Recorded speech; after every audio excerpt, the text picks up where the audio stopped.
من الشيطان الرجيم.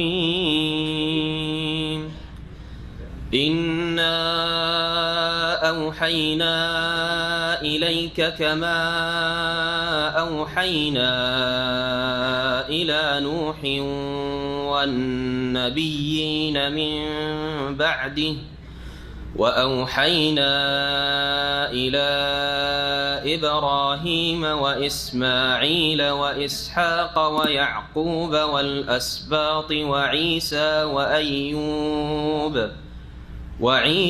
وأيوب ويونس وهارون وسليمان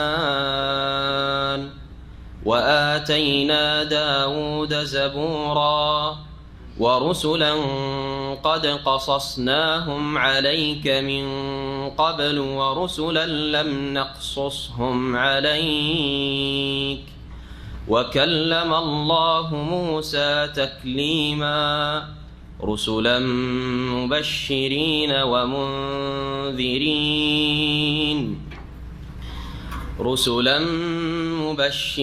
ومنذرين لئلا يكون للناس على الله حجة بعد الرسل رسلا مبشرين ومنذرين لئلا يكون للناس على الله حجة بعد الرسل وكان الله عزيزا حكيما لكن الله يشهد بما أنزل إليك أنزله بعلمه والملائكة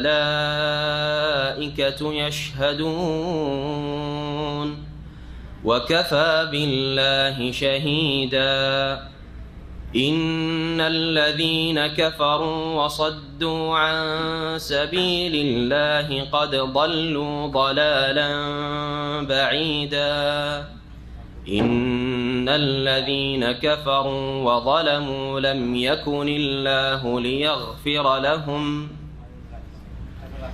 إن الذين كفروا وظلموا لم يكن الله ليغفر لهم ولا ليهديهم طريقا إلا طريق جهنم خالدين فيها أبدا وكان ذلك على الله يسيرا يا أيها الناس قد جاءكم الرسول بالحق من ربكم فآمنوا خيرا لكم وإن تكفروا فإن لله ما في السماوات والأرض وكان الله عليما حكيما. السلام عليكم ورحمة الله وبركاته. بسم الله الرحمن الرحيم الحمد لله رب العالمين والصلاة والسلام على سيد المرسلين نبينا محمد وعلى آله وصحبه أجمعين أما بعد فأعوذ بالله من الشيطان الرجيم إنا أوحينا إليك كما أوحينا إلى نوح والنبيين من بعده وأوحينا إلى إبراهيم وإسماعيل وإسحاق ويعقوب والأسباط وعيسى وأيوب ويونس وهارون وسليمان وآتينا داود زبورا ورسلا قد قصصناهم عليك من قبل ورسلا لم نقصصهم عليك وكلم الله موسى تكليما। মহান আল্লাহর সমস্ত প্রশংসা যে আল্লাহ পাক রব্বুল আলামিন আমাদের কল্যাণের জন্য আম্বিয়া রসুলগণের উপর ওহী করেছেন। এ ওহী আল্লাহ পাকের আদেশ নিষেধ এবং গায়েব অদৃশ্যের যেসব ঈমানের বিশ্বাসের বিষয় সেগুলি যেসব আল্লাহ পাক জমিনে আমাদের জন্য হালাল করেছেন সে সম্পর্কে জ্ঞান দান করা, যেসব আমাদের দুনিয়া আখিরাতের জন্য ক্ষতিকর সেগুলিকে আল্লাহ হারাম নাজায়েজ করেছেন সে সম্পর্কে জ্ঞান দান করা, এ সমস্ত কিছুর উৎস হচ্ছে আল্লাহ পাকের ওয়াহি। এ ওয়াহি একমাত্র আম্বিয়া রসুলগণের ওপর হয়ে থাকে। আল্লাহ পাকের আসমানি কিতাবগুলি হচ্ছে ওয়াহি। আল্লাহ পাক রব্বুল আলমিনের রসুল সাল্লাল্লাহু আলাইহি সাল্লামের সুন্নত হাদিস হচ্ছে ওয়াহি। এ ওয়াহি হচ্ছে দ্বীন ইসলামের উৎস। আপনাকে দিন ইসলামের বিধিবিধান, আকিদা, এবাদত, হালাল হারাম, মামলাত, আখলাকিয়াত এ সমস্ত ক্ষেত্রে দিক নির্দেশনা, হেদায়েত নিতে হবে এ ওহী থেকে। যে ওহী হচ্ছে কোরআনুল করিম, যে ওহী হচ্ছে রাসূলুল্লাহ সাল্লাল্লাহু আলাইহি ওয়াসাল্লামের সুন্নাহ হাদিস। আর তার পূর্বে আল্লাহ পাক প্রত্যেক নবী রসুলগণের প্রতি ওহী করেছেন। এ ওহী নবী রসুল ছাড়া আর কারো ওপর হয় না। সালাত এবং সালাম নাযিল হোক নবী মুহাম্মদুর রাসূলুল্লাহ সাল্লাল্লাহু আলাইহি ওয়াসাল্লামের উপর, যাকে আল্লাহ পাক ওহী দ্বারা সম্মানিত করেছেন। ওহী দ্বারা আল্লাহ পাক রব্বুল আলামিন শেষ রসুল সাল্লাল্লাহু আলাইহি ওয়াসাল্লামের কোনো অক্ষরের জ্ঞান না থাকা সত্ত্বেও সবচেয়ে বড় তাকে শিক্ষক, মুআল্লিম, প্রশিক্ষণ দাতা বানিয়েছেন। আমাদের তাফসীর আজকে সূরা নিসার শেষ পর্ব আয়াত নম্বর 163 থেকে শুরু হবে। মহান আল্লাহ এখানে ওহীর কথা বর্ণনা করেছেন এবং এখানে আম্বিয়া রসুলগণের বেশ কিছু নাম, প্রায় 13 জন নবী রসুলগণের নাম আল্লাহ পাক রব্বুল আলামিন এই সূরা নিসার এই আয়াতে বর্ণনা করেছে। 163 এবং 164 13 জন নবীর কথা, 163-তে 12 জন নবীর কথা, আর 164 নম্বর আয়াতে আরেকজন নবীর কথা আল্লাহ পাক বর্ণনা করেছেন। সবচেয়ে বেশি একসাথে নবী রসুলগণের বর্ণনা এখানে এসেছে 13 জন নবীর কথা, আর এর চাইতে বেশি 18 জন নবীর কথা আল্লাহ পাক বর্ণনা করেছেন সূরা আনআমের 83 নম্বর আয়াত থেকে শুরু করে 83, 84, 85, 86 এ 4টি আয়াত। কোরআনে কারীমের সাথে সম্পর্ক মজবুত করুন এবং কোরআনে কারীম আল্লাহ পাকের ওহী ইলাহি, এই ওহী থেকে দিন সম্পর্কে, আম্বিয়া রসুলগণ সম্পর্কে জ্ঞান অর্জন করার চেষ্টা করুন। এই আয়াতগুলি আপনারা পড়ে নেবেন। সূরা আনআমের তাফসীর আমাদের বেশ কিছুদিন আগে অলরেডি হয়েছে। এই আয়াতগুলির আম্বিয়াদের নাম ইমাম ইবনে কাসির রাহমাতুল্লাহ আলাইহি এই 2 আয়াতের আলোকে বর্ণনা করেছেন। টোটাল 25 জন নবীর কথা আল্লাহ পাক রব্বুল আলামিন কোরআনে কারীম বর্ণনা করেছেন এই 2টো আয়াত। এছাড়া অন্য কিছু আয়াত রয়েছে, আয়াতগুলিতে বাকি আরও 18 জনের পরে আরও 7 জন নবীর কথা আল্লাহ পাক রব্বুল আলামিন বর্ণনা করেছেন সূরা আম্বিয়াতে রয়েছে। সবগুলি মিলিয়ে কোরআনে কারীমে কতজন নবীর কথা বর্ণনা করা হয়েছে বললাম? 25 জন, কারো কারো মতে 24 জন। একজন যুলকিফল আলাইহিস সালামকে কেউ কেউ নবী বলেননি, তাকে যদি মাইনাস করে দেওয়া হয় তাহলে 24 হয়, কিন্তু সঠিক মতে ইমাম ইবনে কাসির রাহমাতুল্লাহ আলাইহি বলছেন যে যুলকিফল একজন নবী ছিলেন। জি, আল্লাহ পাক তার কথা কোরআনে কারীমে বর্ণনা করেছেন। আমাদের সমাজে যে খুব প্রসিদ্ধ হয়ে আছে সাধারণ মানুষ আর যারা বেশি এলম রাখে না কিন্তু বক্তা, খুব বেশি বলতে পারে, সমাজের বক্তা আমাদের ওরাই। আর ওদেরকে এক শ্রেণীর লোকেরা অজ্ঞতার কারণে বড় আল্লামা মনে করে। বক্তা হইলেই আল্লামা, বক্তা হইলে আল্লামা না। যে বেশি বলতে পারে সে বক্তা, তাই না? এলেম থাকার নাই থাক, আপনাদের মধ্যে অনেকে আছে আমার চাইতে বড় বক্তা, মানে বেশি বলতে পারে, বাকপটু বেশি। তো বক্তা হইলে আলেমা হয় না, কিন্তু জনগণ এই ভুলটা করে আছে, যার ফলে গুমরাহ হয়ে যাচ্ছে মানুষ। বক্তারা মনে করে যে লোকমান হাকিম একজন নবী, হ্যাঁ, তারপরে ওজাইর আল্লাহ নবী, আর ওজাইর নবী না সঠিক মতে, আর লোকমান হাকিম আল্লাহ নবী না। আল্লাহ রাব্বুল আলামিন ইরশাদ করেছেন, ইন্না আওহাইনা ইলাইকা কামা আওহাইনা ইলা নূহি ওয়ান নাবিয়িনা মিন বাদিহি, নিশ্চয় আমি ওহী করেছি হে নবী মুহাম্মদ সাল্লাল্লাহু আলাইহি সাল্লাম, তোমার উদ্দেশ্যে প্রত্যাদেশ করেছি তোমার কাছে, কামা আওহাইনা ইলা নূহ, যেমন আমি ওহী করেছিলাম নূহ আলাইহিস সালাম রাসূলের কাছে, ওয়ান নাবিয়িনা মিন বাদিহি, আর তার পরবর্তী, তারপরে যারা এসেছেন সেসব নবীদের কাছে তোমার কাছে ওহী করেছি, যেমন তোমার পূর্বে নূহ আলাইহিস সালাম এবং অন্যান্য যারা নূহ আলাইহিস সালাম নবী রসুল এসেছে তাদের প্রতি ওহী করেছি। এই আয়াত স্পষ্ট করে যে নবী সাল্লাল্লাহু আলাইহি সাল্লামের উপর ওহী হয়েছে না হয়নি? হয়েছে, এটা সত্য। আমরা বিশ্বাস করতে হবে যে নবী মুহাম্মদ সাল্লাল্লাহু আলাইহি সাল্লামের ওপর আল্লাহর পক্ষ থেকে সকাল বিকাল বিভিন্ন সময় 23 বছরের জীবনে বহুবার ওহী নাযিল হয়েছে। যদি কেউ ওহীকে অস্বীকার করে তাহলে সেই ব্যক্তি কাফের, মুসলিম না। জি, এটি একটি ঈমানের বিষয়। এটি একটি ঈমান বিল গায়ব, আল্লাযীনা ইউমিনুনা বিল গায়ব। নবী সাল্লাল্লাহু আলাইহি ওয়াসাল্লাম সাহাবারা বসে থাকতেন অনেক সময়। নবী সাল্লাল্লাহু আলাইহি ওয়াসাল্লামের স্ত্রী আয়েশা রাদিয়াল্লাহু তাআলা আনহা বসে আছেন। নবী সাল্লাল্লাহু আলাইহি ওয়াসাল্লাম কখনো কখনো শুয়ে আছেন আয়েশা রাদিয়াল্লাহু তাআলা আনহা প্রিয়তম স্ত্রীর রানে মাথা দিয়ে। জি, আর ওহী হচ্ছে, কিছুই দেখতে পাচ্ছেন না কিন্তু ওহী হচ্ছে। জি, কখনো মানুষের রূপ ধরে আসতেন জিবরাইল আলাইহিস সালাম। জি, অল্প দু একবার আসল রূপে এসেছেন, আর অধিকাংশ সময় কোনো রূপ ছাড়াই জিবরাইল আলাইহিস সালাতু সালাম ওহী নিয়ে আসতেন। কখনো কখনো স্বপ্ন যোগে ওহী হতো, কারণ নবীদের স্বপ্ন হচ্ছে ওহী। ওহীর বিভিন্ন ধরন ছিল। ইমাম বুখারী রহমতুল্লাহ আলাইহি যে কিতাবুল ওহী, প্রথম চ্যাপ্টার সহিহ বুখারীর, সহিহ বুখারী যদি খুললেন, বাংলা হয়েছে, তো প্রথম অধ্যায় হচ্ছে কি? কিতাবুল ওহী, ওহীর অধ্যায়। সেখানে ভাষ্যকারগণ ওহীর অনেক রকম ধরন ছিল, বিভিন্নভাবে আম্বিয়া রসুলগণের কাছে ওহী এসছে, সেগুলি উল্লেখ করেছেন তারা। তো আল্লাহ রাব্বুল বলছেন, আমি তোমার প্রতি ওহী করেছি যেমন ওহী করেছিলাম নূহ আলাইহিস সালামের প্রতি, এবং তারপরে যেসব নবী রসুলগণ এসেছিলেন তোমার পর্যন্ত, শেষ নবী মুহাম্মদ সাল্লাল্লাহু আলাইহি ওয়াসাল্লাম পর্যন্ত, তাদের কাছে ওহী করেছি। নবী মুহাম্মদ রাসূলুল্লাহ সাল্লাল্লাহু আলাইহি ওয়াসাল্লাম খাতামুন নবীয়্যিন। সূরা আহজাব আল্লাহ পাক ইরশাদ করেছেন, মা কানা মুহাম্মাদুন আবা আহাদিম মির রিজালিকুম ওয়ালাকিন রাসূলুল্লাহ ওয়া খাতামান নবীয়্যিন। মুহাম্মদ সাল্লাল্লাহু আলাইহি ওয়াসাল্লাম তোমাদের মধ্যেকার কোনো পুরুষের পিতা ছিলেন না, কারণ তার ছেলে সন্তানগুলি বাল্যজীবনেই সব ইন্তেকাল করেছিল।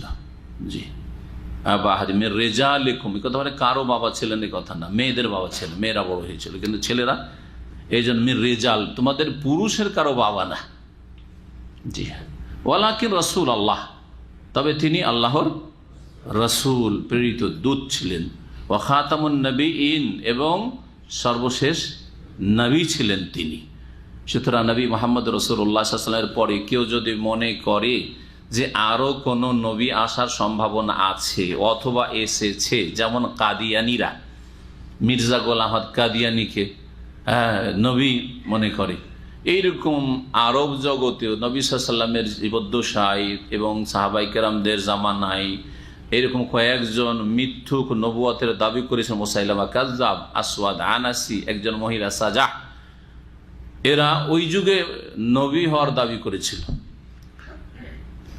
আর এছাড়া ভারত পাকিস্তানে বেশ কিছু নবী মিথ্যুক দাজ্জাল নবী হওয়ার দাবি করেছে, যেমন ভাই ফিরকা, এইরকমই মেলাগুলো ফিরকা, দল উপদল রয়েছে যাদের অন্য নবী রয়েছে তাদের ধারণায়। এখনো বাংলাদেশে শুনেছি নাকি কে দাবি করছে যে সে নবী হয়ে এসছে।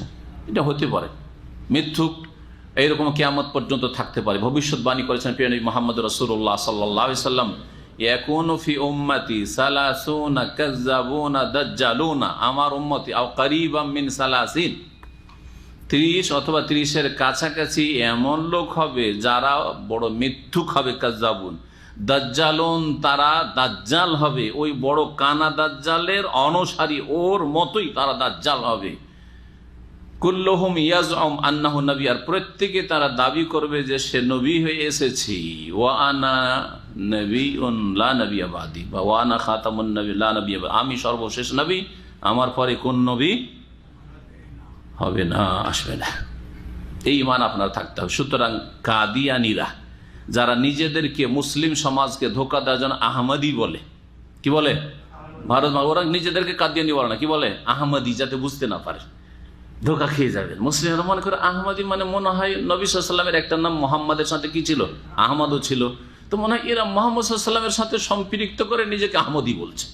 কিন্তু এরা ওই আহমদ রেজা, আহমদ মির্জা গোলাম আহমদ কাদিয়ানি, ওর নাম ছিল মির্জা গোলাম আহমদ, এই পাঞ্জাবের একজন কাফির, জি তাগুত দাজ্জাল ছিল। ইংরেজ আমল, ইংরেজরা, ব্রিটিশরা একে দাঁড় করেছিল তাদের বেশ কিছু পার্থিব স্বার্থের উদ্দেশ্যে, এবং তাকে প্রচুর ধন দৌলত দিয়েছিল। জি, তোমাকে আমাদের খেদমত করতে হবে, সেবা করতে হবে। সবচেয়ে বড় সেবা যেটা করেছিল ইংরেজদের, ব্রিটিশদের, সেটা হচ্ছে যে জিহাদকে হারাম বলে ফতোয়া দেওয়া। জিহাদ হারাম, 2 নম্বর ফতোয়া ছিল যে বিশেষ করে ইংরেজ ব্রিটিশরা ভারতবর্ষ, ভারত, বাংলাদেশ, পাকিস্তান, তখন ভারত, এক ভারত, তাই না, ভারতবর্ষের কল্যাণের জন্য এসেছে এবং তারা আহলি কিতাব, সুতরাং তাদের বিরুদ্ধে জিহাদ করা হারাম। উলামায়ে কেরাম জিহাদের ফতোয়া দিচ্ছেন, শাসক গোষ্ঠী যারা নেতা জিহাদের এলান করছেন, ঘোষণা করছেন। আর মির্জা গোলাম আহমদ এই দাজ্জাল ইংরেজদের পক্ষ থেকে ধন সম্পদ পেয়ে পয়সা খেয়ে ফতোয়া দিচ্ছে যে এরা আহলে কিতাব, এরা আমাদের হিতাকাঙ্ক্ষী, এরা আমাদের দরদি, এরা আমাদের কল্যাণ নিয়ে এসছে, যান্ত্রিক সভ্যতা নিয়ে এসছে। দেখো আমাদের কিছুই ছিল না, না ট্রেন ছিল, না রেললাইন ছিল, না কোনো বাস ছিল, সব কিছু নিয়ে এসছে। সুতরাং এরা আমাদের আপনজন, এদের নেতৃত্ব আমাদেরকে মেনে নিতে হবে, এদের বিরুদ্ধে জিহাদ করা হারাম। এই ফতোয়া দেওয়ার জন্য তৈরি করা হয়েছিল এই মির্জা গোলাম আহমদ কাদিয়ানি খবিসকে, এবং তার মৃত্যু হয়েছিল বাথরুমে, তার ইন্তেকাল হয়ে পড়েছিল বাথরুমে, শুনে রাখেন। এবং মির্জা গোলাম আহমদ কাদিয়ানির সাথে যেসব উলামায়ে হকরা মোনাজারা করেছিলেন তাদের মধ্যে সবচেয়ে বড় মোনাজের ইসলাম এবং ফাতেহে কাদিয়ান বিজয়ী ছিলেন আল্লামা সানাউল্লাহ আমৃতসরি রহমতুল্লাহ আলী, আহলে হাদিসদের সবচেয়ে বড় আলেম ভারতবর্ষে। তাকে বলা হয় ফাতেহে কাদিয়ান বিজয়ী। এবং তার সাথে এই মির্জা গোলাম আহমদ কাদিয়ানি দাজ্জাল মোবাহলা করেছিল। মোবাহলা বুঝেন? মোবাহলার কথা সূরা আল ইমরান আমরা আগামী সপ্তাহে থেকে শুরু করবো, ওতে আসছে। মোবাহলা মানে দুইজন প্রতিদ্বন্দ্বী, দুইজনে বলছে আমরা হক, তখন সেই ক্ষেত্রে কি করবে তারা, একে অপরের সম্পর্কে বলবে যে তুমি বাতিলপন্থী, ও বলবে তুমি বাতিলপন্থী, আমি হক। তাহলে এই ক্ষেত্রে কি করবে, নিজের ওপর প্রত্যেকে বদদুয়া অভিশাপ দিবে যে আমি যদি বাতিলপন্থী হয় তাহলে আমি যেন ধ্বংস হয়ে যাই, বা আমার যেন এটা হয়, প্রত্যেকে বলবে। এর নাম হচ্ছে মোবাহলা।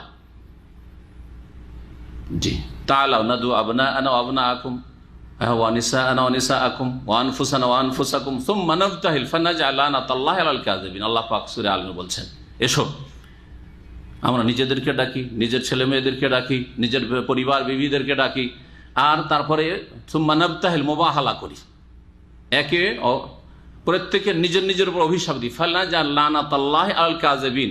আর যেই ব্যক্তি মিথ্যুক আমাদের মধ্যে, বাতিলপন্থী, তার উপর যেন আল্লাহ পাকের অভিসম্পাত লানত হয়। এই মোবাহলা করেছিলেন ভারতের এই আল্লামা সানাউল্লাহ আমৃতসরি রহমতুল্লাহ আলাই এই মির্জা খবিসের সাথে। আলহামদুলিল্লাহ ছিল কি, যেই ব্যক্তি বাতিলপন্থী হবে সে আগে হালাক হবে। যদি সানাউল্লাহ বাতিলপন্থী হয় তাহলে সানাউল্লাহ আগে ধ্বংস হবে, এই বদদুয়া সানাউল্লাহ করছে। আর যদি মির্জা গোলাম আহমদ কাদিয়ানী বাতিলপন্থী হয় তাহলে সে আগে ধ্বংস হবে।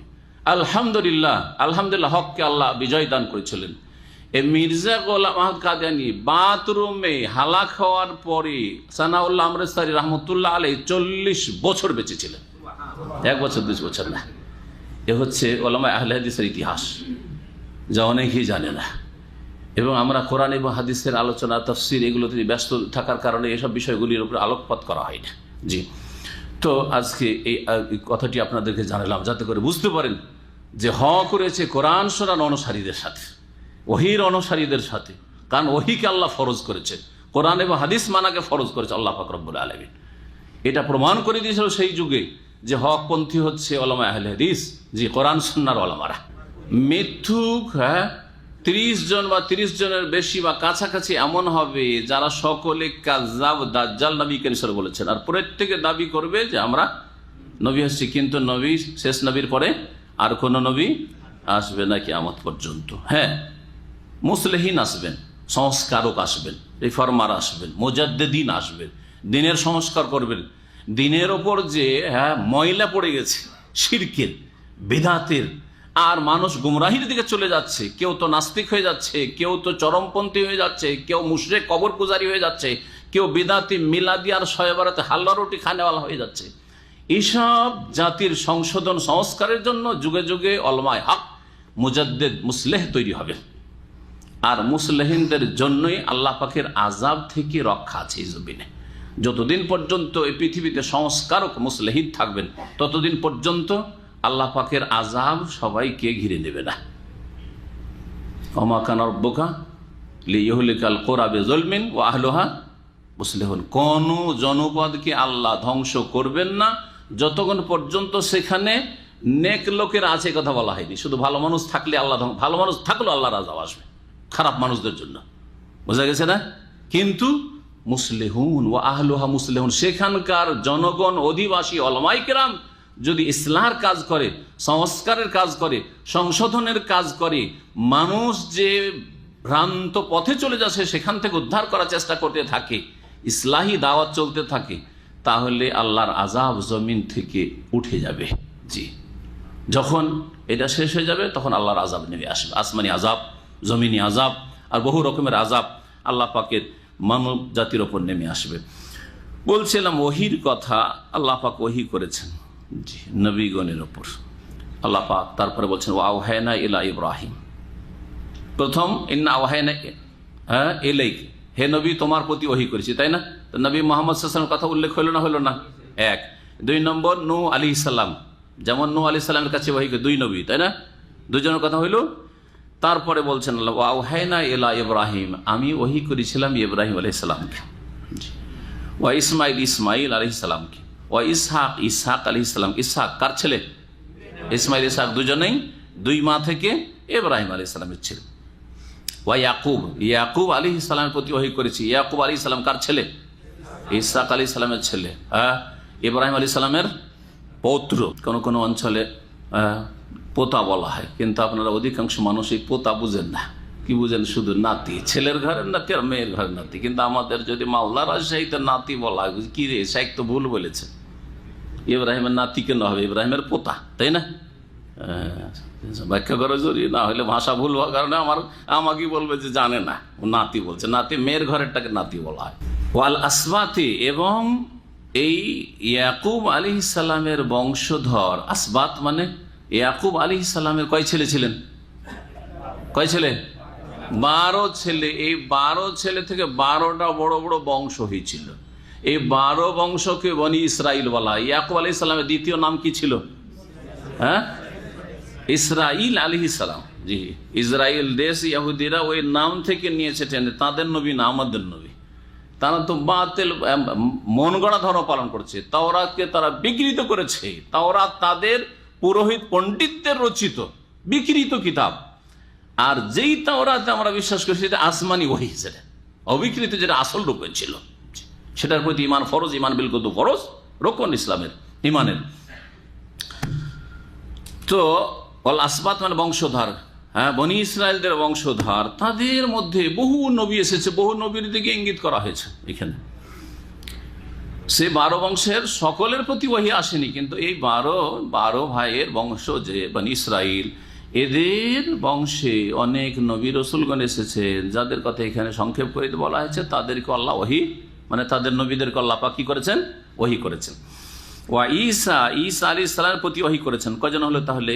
ইব্রাহিম 3, ইসমাইল 4, ইসহাক 5, ইয়াকুব 6, তারপরে ঈসা আলাইহিস সালাম 7, ও আইয়ুব আলাইহিস সালামের প্রতি ওহী করেছেন, ইউনূসের প্রতি ওহী করেছেন, হারুনের প্রতি ওহী করেছেন, সুলাইমানের প্রতি ওহী করেছেন। ওয়া আতাইনা দাউদা জাবুরা, এবং দাউদ আলাইহিস সালামকে জাবুর আল্লাহ রাব্বুল আলামিন দিয়েছেন। কয়জন হলো? 12 হয়েছে না? 12 হয়েছে কিন্তু। তারপরে আল্লাহ পাক বলছেন ওয়া রাসূলান কাদ কাসাসনাহুম আলাইক, কিন্তু অনেক নবী রসুল আল্লাহ পাঠিয়েছেন, সবগুলির নাম বর্ণনা করা আর জীবনী বয়ান করা সম্ভব না কোরআনে কারীমে। তা আল্লাহ বলছেন আর অনেক রসুল কাদ কাসাসনাহুম আলাইক, যাদের কাহিনী হে নবী তোমার কাছে বর্ণনা করা হয়েছে, তোমাকে জানানো হয়েছে। কাসাসনা মানে কাহিনী বয়ান করা, কিসসা থেকে। কিসসা মানে কি? কাহিনী, ঘটনা। তাদের ঘটনা তোমার কাছে বর্ণনা করা হয়েছে, মানে ওহী করা হয়েছে। মিন কাবল, এর পূর্বে। ওয়া রাসূলান লাম নাকসুসুম আলাইক, আর অনেক রসুল ছিলেন যাদের কথা তোমার কাছে আমি বা যাদের কাহিনী তোমার কাছে বর্ণনা করিনি। যখন তাদের ঘটনাই বর্ণনা করেননি, তাদের নামও বর্ণনা করেননি, তাহলে কোরআনে কি করে আসবে? বা হাদিসে কি করে আসবে? নবী সাল্লাল্লাহু আলাইহি ওয়াসাল্লামকে নাম পর্যন্ত জানানো হয়নি, আমি কি করে জানবো? তাহলে অনেক নবী রসুলগণ এসেছেন যাদের নাম পর্যন্ত আল্লাহ পাক বর্ণনা করেননি। এ কথা দুটি আয়াতে রয়েছে, এখানে একটি আয়াত রয়েছে আর একটি আয়াতে মর্মে রয়েছে কোরআনে কারীমে। ওয়া কাল্লামা আল্লাহু মূসা তাকলিমা, আর মূসা আলাইহিস সালাম এমন রাসূল ছিলেন যার সাথে আল্লাহ পাক সরাসরি কথোপকথন করেছেন, বাক্যালাপ করেছেন। ওয়া কাল্লামা আল্লাহু মূসা, মূসা আলাইহিস সালামের সাথে আল্লাহ কথা বলেছেন তাকলিমা, সরাসরি। মূসা আলাইহিস সালামের সাথে আল্লাহ পাক কি করেছেন? কথা। এটাই হচ্ছে আহলে সুন্নাত ওয়াল জামাতের আকীদা। ইমাম আহমদ রহমতুল্লাহ আলাইহির জামানায় বড় একটা ফিতনা ছিল, মুতাজিলা ফিরকার ফিতনা। এই মুতাজিলাদের ভ্রান্ত গুমরাহি আকীদা যে আল্লাহ কথা বলেন না, আল্লাহ কথা বললে তো আমাদের মতো হয়ে যায়। কিভাবে গুমরাহ হয় মানুষ? মুতাজিলা গুমরাহ হয়েছিল সেই যুগে, কিসে? আল্লাহ কথা বলে তাহলে আমাদের মতো হয়ে যায়, আমরা কথা আল্লাহ কথা বলে তো আমাদের সাথে সাদৃশ্য হতে চলে আসে, তাই না? আল্লাহ কথা বলেন না, কি করে? আল্লাহ কথা সৃষ্টি করেন। আউযুবিল্লাহ, কি করেন? আল্লাহ কথা সৃষ্টি করে, আল্লাহ কথা বলেন না। তো এখানে যে বলা হচ্ছে ও কাল্লামাল্লাহু, আল্লাহ কথা বলেছেন, আল্লাহ হচ্ছে কর্তা, ফাইল এখানে গ্রামারে, মূসা মফুল, মূসা আলাইহিস সালামের সাথে আল্লাহ কথা বলেছেন। বলছেন আল্লাহ কথা বলেননি, এইখানে কাল্লামাল্লাহু পড়েনি, কি বলছে? কাল্লামাল্লাহ, আল্লাহর সাথে কথা বলেছেন। মূসাকে ফাইল কর্তা মানে মূসা কথা বলেছেন, মূসা কথা বলছে আল্লাহর বান্দা, কিন্তু আল্লাহ নাকি কথা বলেন। আউযুবিল্লাহ। তাহলে মুতাজিলার কাছে যারা আল্লাহর কালামকে অস্বীকার করে তাদের কাছে আল্লাহ নাকি বোবা, কথা বলেন না। আল্লাহর বান্দা মূসা ঈসা কথা বলতে পারে, আমরা কথা বলতে পারি, কথা শুনতে পাচ্ছেন তাই না? আমি নিজেও কথা বলছেন, কিন্তু আল্লাহ নাকি কথা বলেন না। আউযুবিল্লাহ। এইসব গুমরাদের কাছে আল্লাহ বোবা, আল্লাহ বধির, হ্যাঁ, আল্লাহর চোখ নেই মানে আল্লাহ অন্ধ। আউযুবিল্লাহ, নাউযুবিল্লাহ। এইরকমই আজকাল ওই মুতাজিলার কাছাকাছি, মুতাজিলা না হইলে ওই রকমই কাছাকাছি গুমরা ফিরকা হচ্ছে আশআরী মাতুরিদীরা। আর বর্তমানে আছে এরাই দুনিয়াতে কিন্তু মেজরিটি মুসলিমদের মধ্যে আকীদার ক্ষেত্রে আশআরী আর মাতুরিদী মতবাদ। ওরা আল্লাহর কালাম যদিও স্বীকার করে, কিন্তু আল্লাহ পাকের আরশে সমুন্নত স্বীকার করে না। আল্লাহ আরশে থাকেন, তাহলে তো আল্লাহর জন্য একটা দিক হয়ে গেল আমাদের মতো। যেমন আমি এখানে বসে আছি, তার মানে আমি আপনাদের কোন দিকে বসে আছি? আমি দক্ষিণ দিকে বসে আছি, তাই না? আমার পিছনে কিছু খালি জায়গা, সামনে কিছু খালি, আমি একটা জায়গাতে আছি, আমাকে জায়গা ঘিরে আছে। তো আল্লাহ আরো সাথে আল্লাহকে কিছু ঘিরে আছে। আউযুবিল্লাহ। এইসব যুক্তি দেখিয়ে আশআরী মাতুরিদীরা পথভ্রষ্ট হয়েছে। আল্লাহ আরশে না, কোথায়? আল্লাহকে বলা যাবে না যে আল্লাহর দিক আছে, আল্লাহ আরশে বলা যাবে না। কিছু লোক বলে তওবা করেন, তওবা করেন, আপনি বলছেন আল্লাহ আরশে আছে, গোমরা হয়ে গেলেন আপনি, এখন তওবা করেন। বলবে আপনাকে দেশে, বলবে না?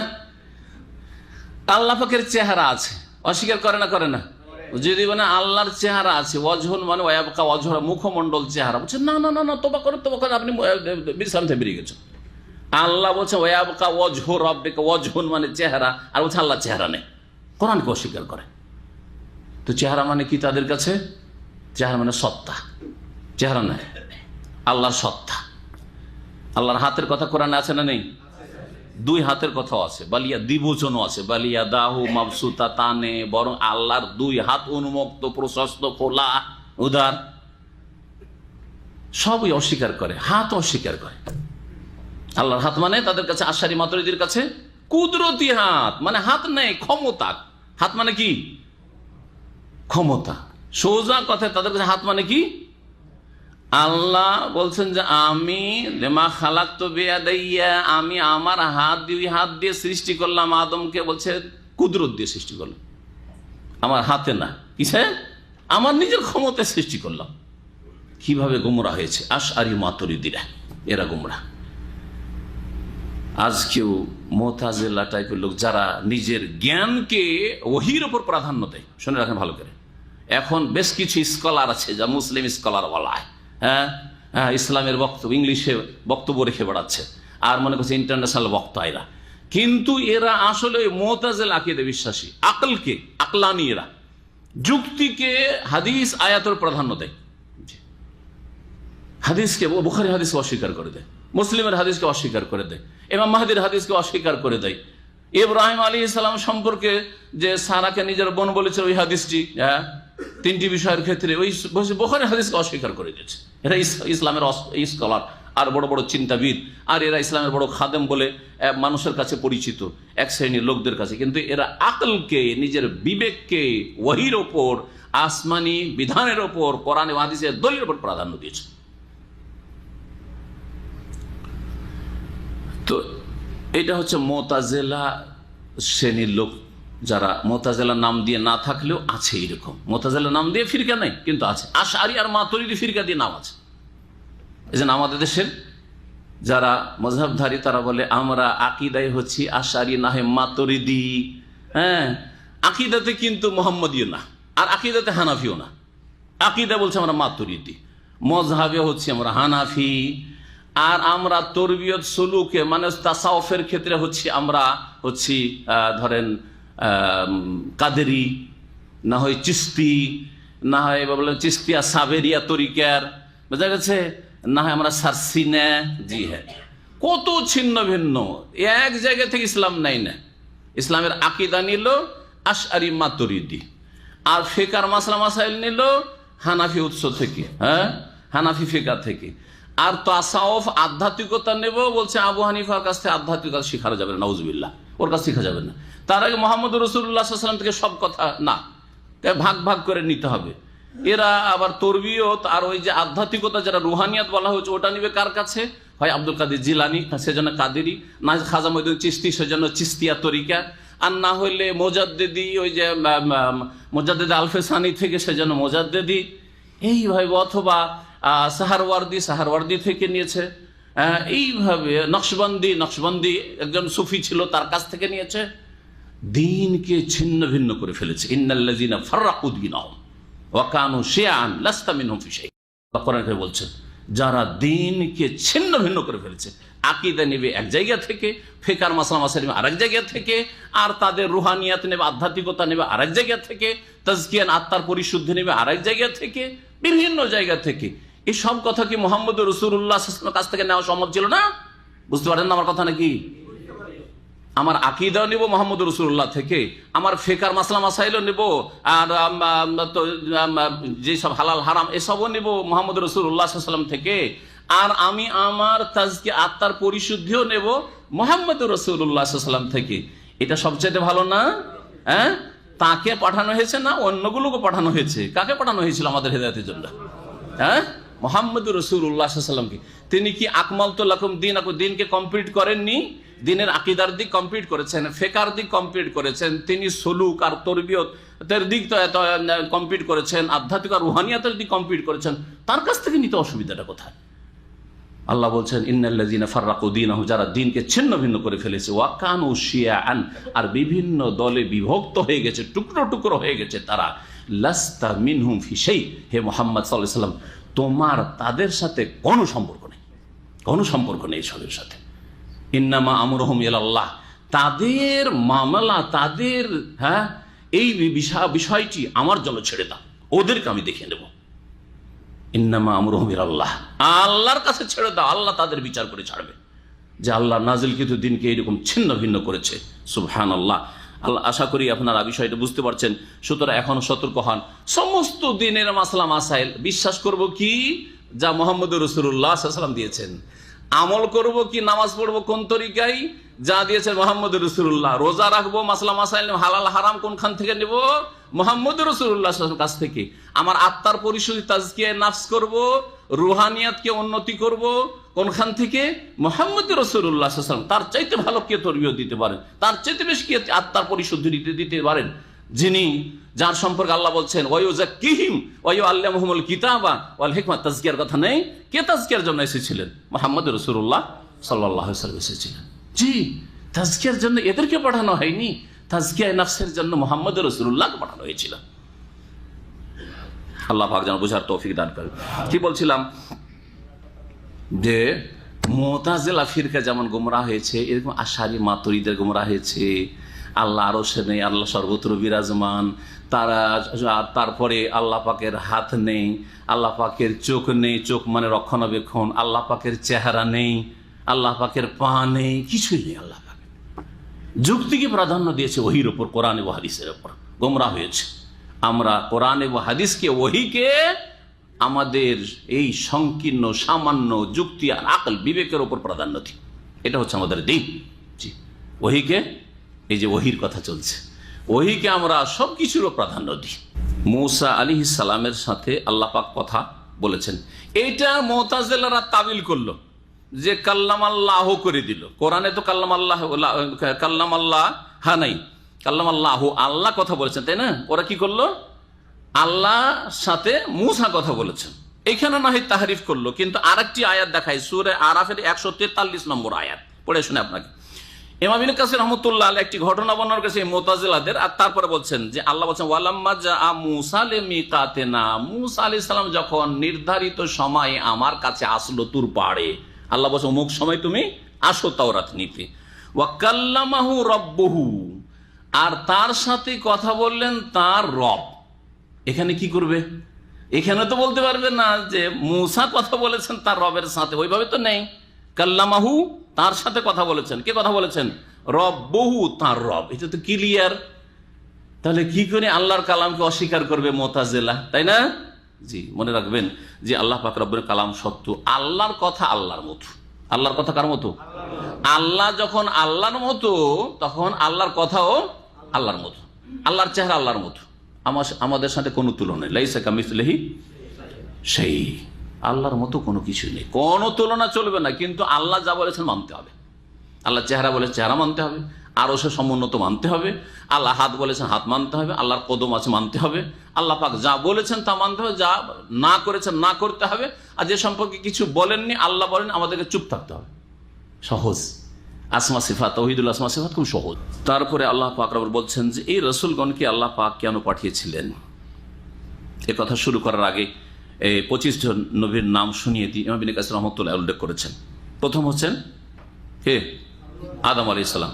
আদম আলাইহিস সালাম প্রথম নবী। জি। আর নূহ আলাইহিস সালাম প্রথম রাসূল। কারণ আদম আলাইহিস সালামের যুগ থেকে নূহ আলাইহিস সালাম পর্যন্ত তাওহীদ ছিল, শিরক ছিল না। ছিল কি? মুশরিক ছিল। কানান নাস উম্মাতান ওয়াহিদা, এক উম্মত, সবাই মুসলিম, তাই না? আদমের আওলাদরা। কিন্তু নূহ আলাইহিস সালামের যুগে মুশরিক পয়দা হইল। হ্যাঁ, পুতুলের পূজারী, হ্যাঁ, অতি ভক্তি শুরু হইল, গুমরাহি শুরু হইল।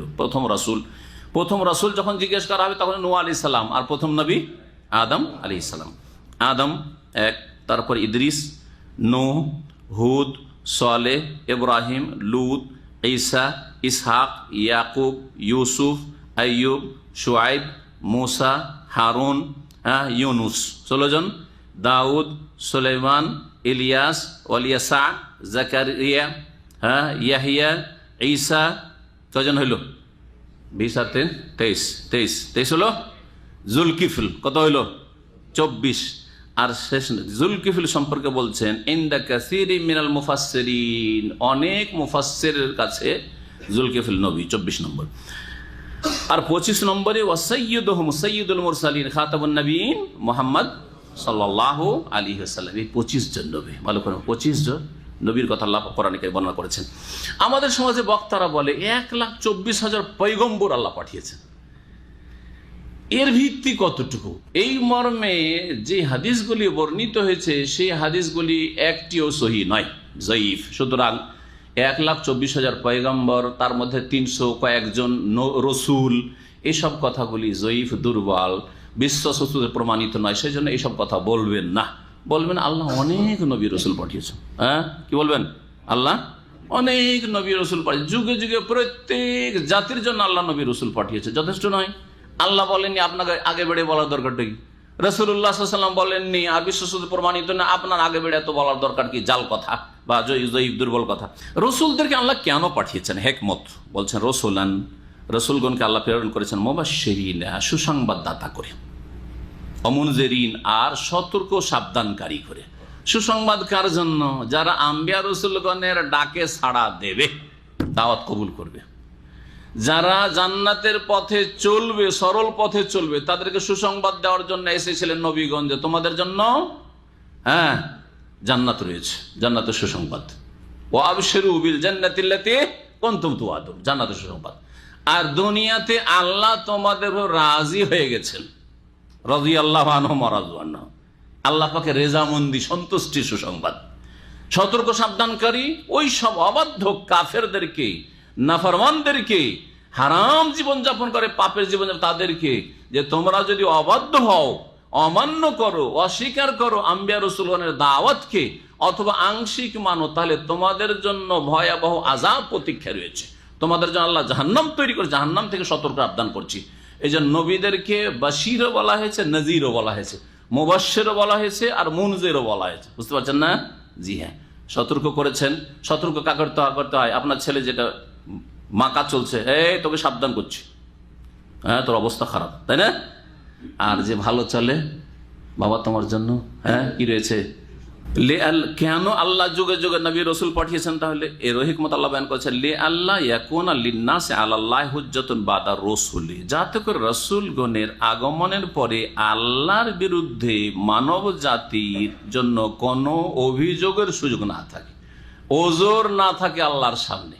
আল্লাহকে গিয়ে বিচার দিবসে কিয়ামতের মাঠে যাতে বলতে না পারে, আল্লাহ তুমি আমাদেরকে জাহান্নামে দেবে, কি দোষে?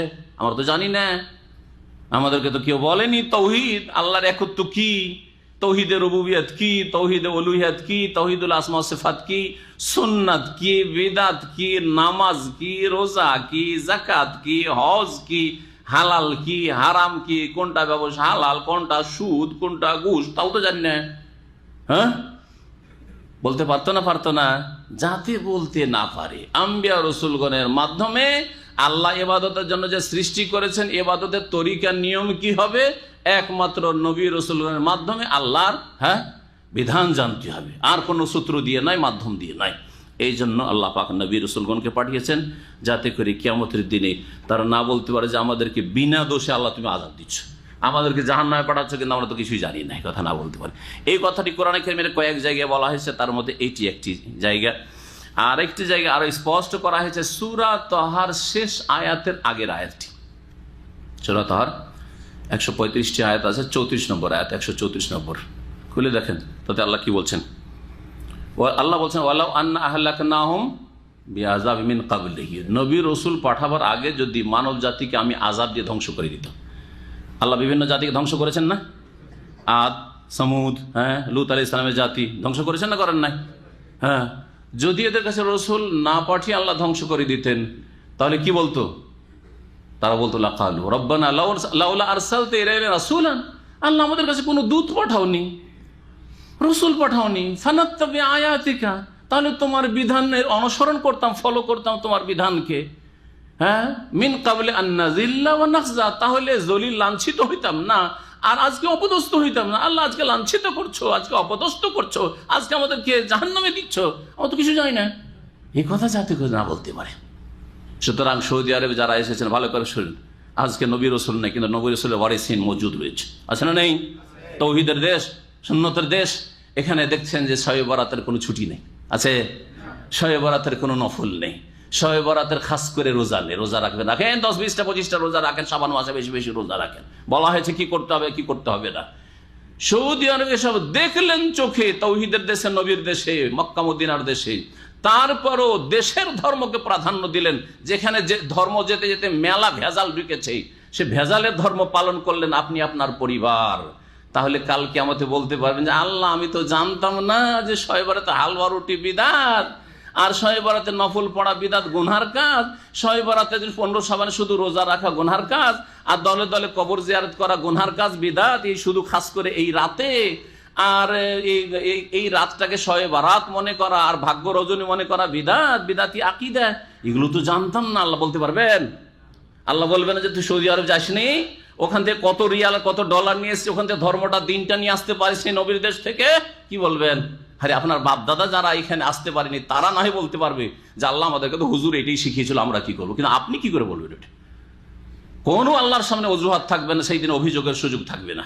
আল্লাহ পাক যেন বুঝার তৌফিক দান করেন এবং আপনাদের সকলকে সংশোধন করে, নিজের পরিবারের সংশোধনে আল্লাহ পাক তৌফিক দান করেন। আল্লাহ পাকের উপরে বলছেন যে আম্বিয়া রাসূলগণকে পাঠিয়েছি, ওহী করেছি, আর মানুষের জন্য ওহী মানা ফরজ করেছি, আর এটা হচ্ছে চিরসত্য। এর সাক্ষ্য প্রদান আমাদেরকে করতে হবে, তাই না? আশহাদু আল্লা ইলাহা ইল্লাল্লাহ ওয়া আশহাদু আন্না মুহাম্মাদান রাসূলুল্লাহ আবদুহু ওয়া রাসূলুহু বলতে হবে আমাদেরকে। যদি আমরা সাক্ষী না দিই, আল্লাহ বলছে তোমরা না দাও, আল্লাহ স্বয়ং সাক্ষী দিচ্ছে।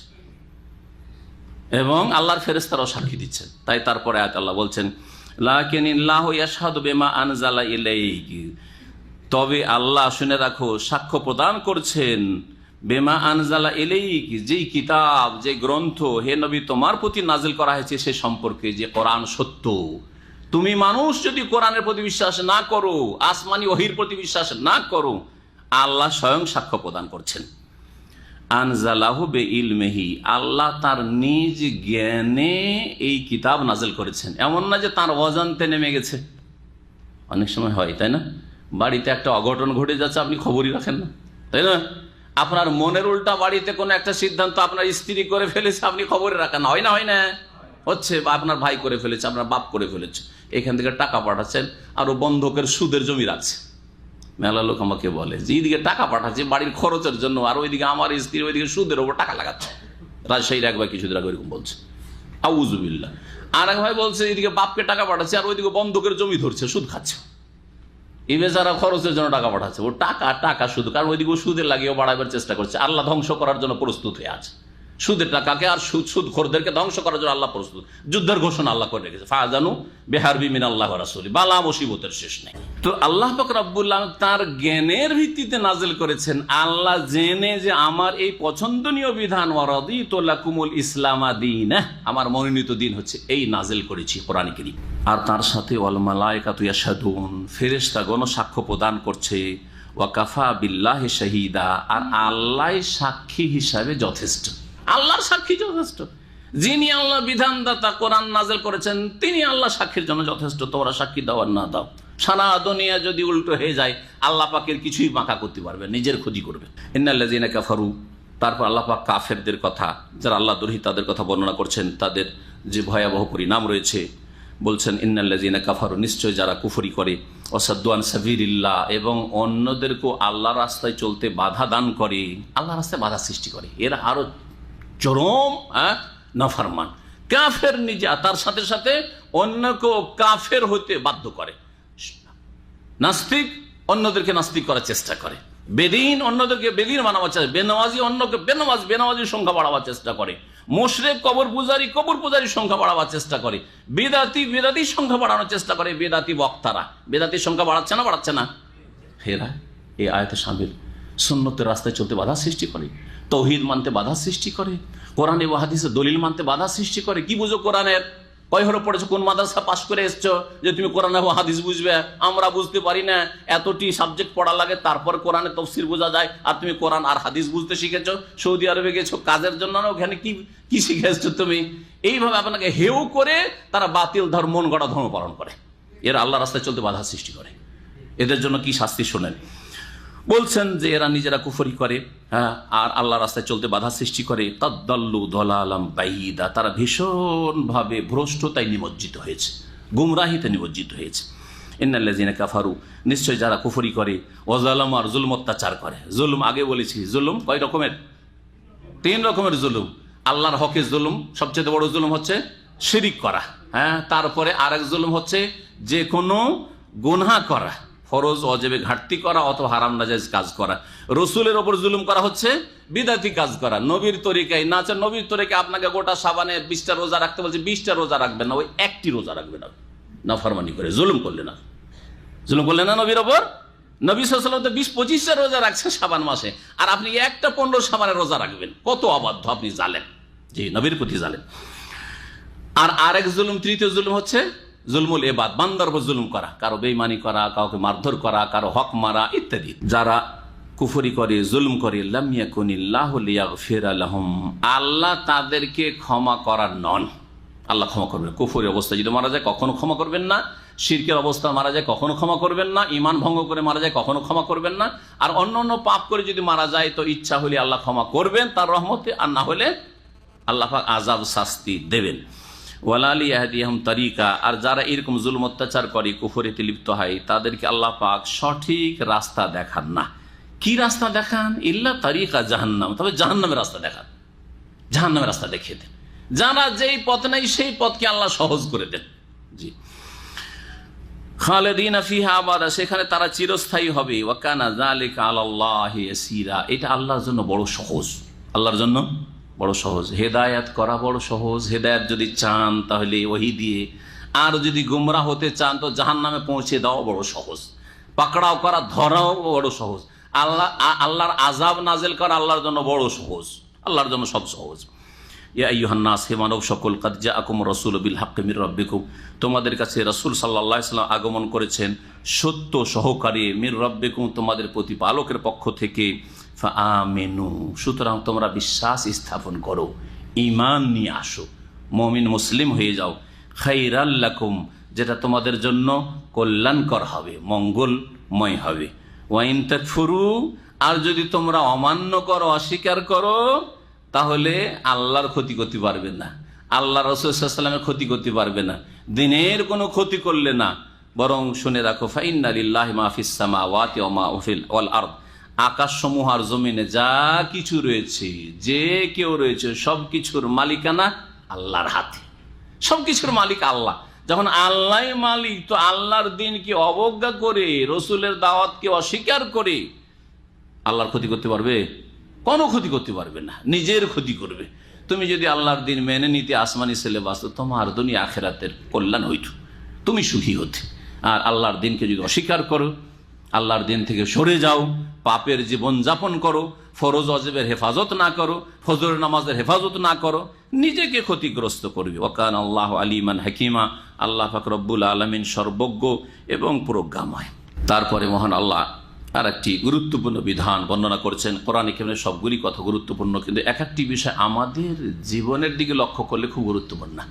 আমাদের ভারত, বাংলাদেশ, পাকিস্তানে ধর্মের নামে অতিরঞ্জন, বাড়াবাড়ি, চরমপন্থা খুব বেশি, ঠিক না? জি, অধিকাংশ মানুষ যারা শিরকের ধর্ম, আল্লাহর তৌহিদকে বাদ দিয়ে কবর মাজার পূজার ধর্ম, পীর পূজার ধর্ম পালন করছে, তারা শিরকে লিপ্ত।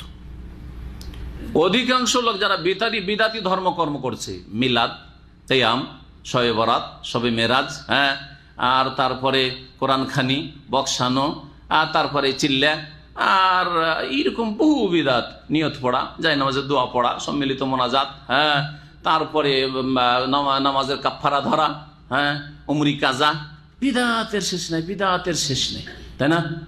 জি হ্যাঁ, যারা বিদাতের ধর্ম করে এরা কি বাড়াবাড়ি করে, যে ধর্মের নামে নতুন নতুন কাজ করলো, কমাইলো না বাড়াইলো? বাড়াইলো, মানে দিনের নেই আর একটু কি করলো, সংযোজন করলো, অ্যাড করলো। বাড়ানোকে, বাড়াবাড়ি করাকে গুলু বলা হয়। আল্লাহ কঠোরভাবে কোরআনে কারিমের দুটি আয়াতে নিষেধ করেছেন, আর নবী সাল্লাল্লাহু আলাইহি ওয়াসাল্লাম এই মর্মে বেশ কিছু হাদিস রয়েছে। তার একটি আয়াত শুরু হচ্ছে এখন।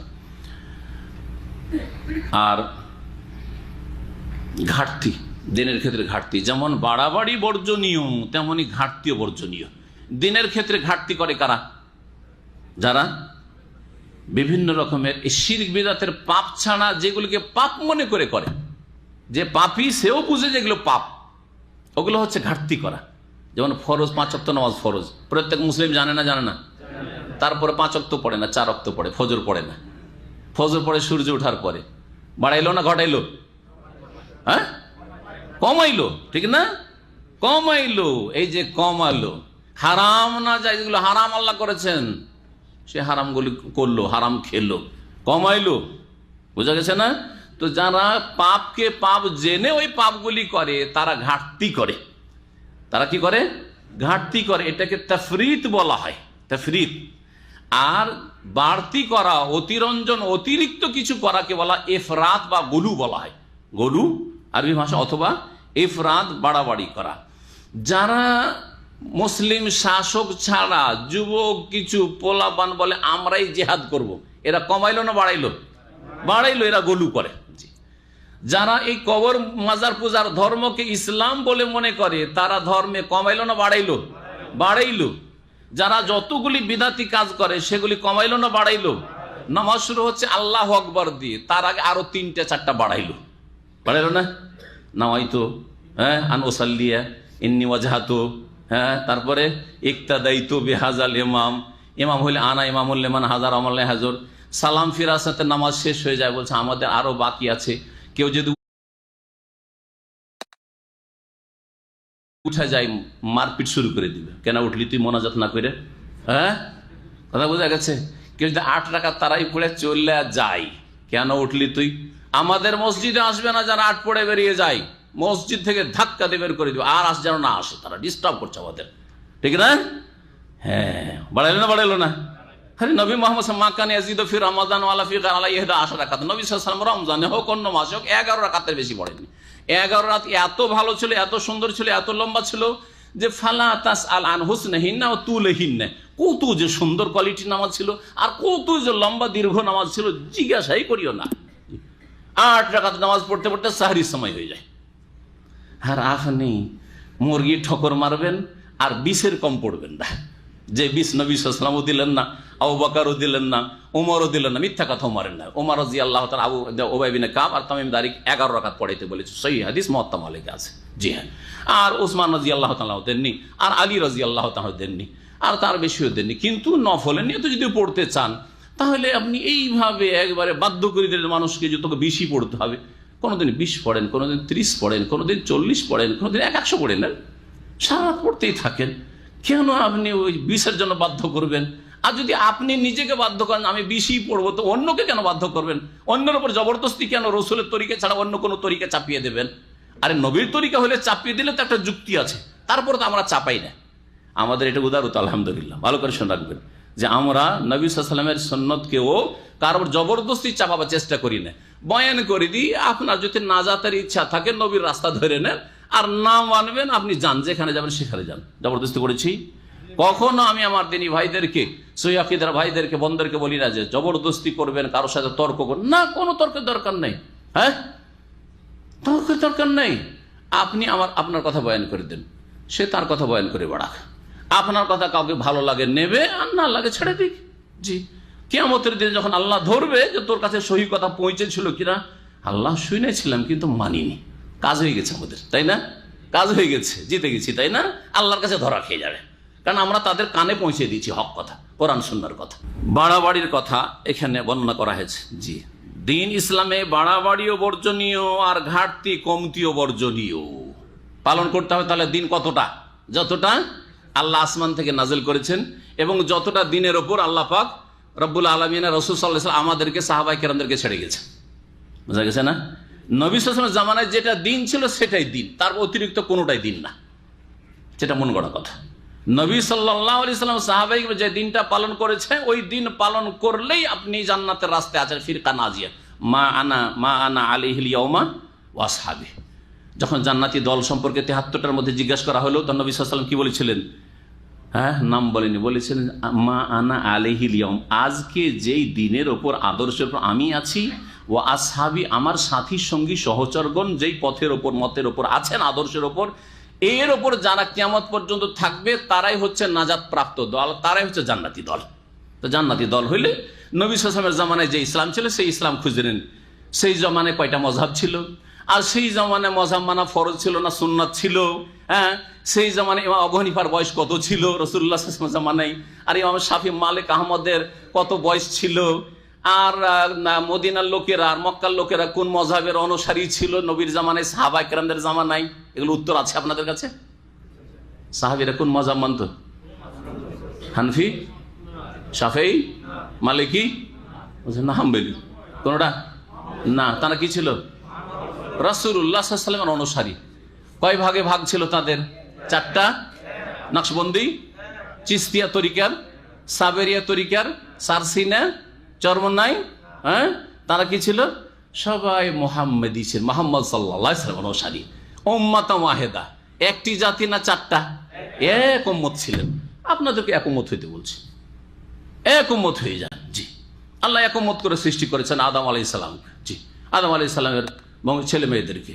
আর দীর্ঘদিন এক উম্মত থেকে যতদিন পর্যন্ত শিরক বিদআত না শুরু হয়েছে ধর্মের নামে। বাড়াবাড়ি করবেন না আর কমতিও করবেন না। আল্লাহ পাক বলছে, আহলাল কিতাব, হে আহলে কিতাব, হে গ্রন্থধারীরা, লা তাগলু ফি দীনিকুম, তোমরা ধর্মের ক্ষেত্রে বাড়াবাড়ি করিও না। দেখেন, দুনিয়ার ক্ষেত্রে বলা হয়নি, দুনিয়ার ক্ষেত্রে বলা কি বলা হয়েছে? ফি দীনিকুম, ধর্মের ক্ষেত্রে বাড়াবাড়ি চলবে না। তাহলে বোঝা গেল যে দুনিয়ার ক্ষেত্রে অসুবিধা নেই, একটু বাড়লে অসুবিধা নেই। আমার বাবা ক্লাস 4 পড়া ছিল, আমি মাদ্রাসা পড়ে কিছু একটা হয়েছি, তাই না? ওর সাথে বেশি, তাই না? বাড়লাম না?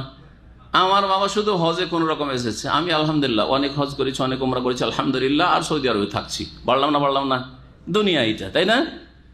আমার বাবার ইন্টারন্যাশনাল পাসপোর্ট নেই, আমার পাসপোর্ট আছে, তাই না? আমার বাবার কাছে একামা নেই, আমার কাছে একামা আছে, বাড়লাম না নিষেধ নিষেধ নিষেধ না।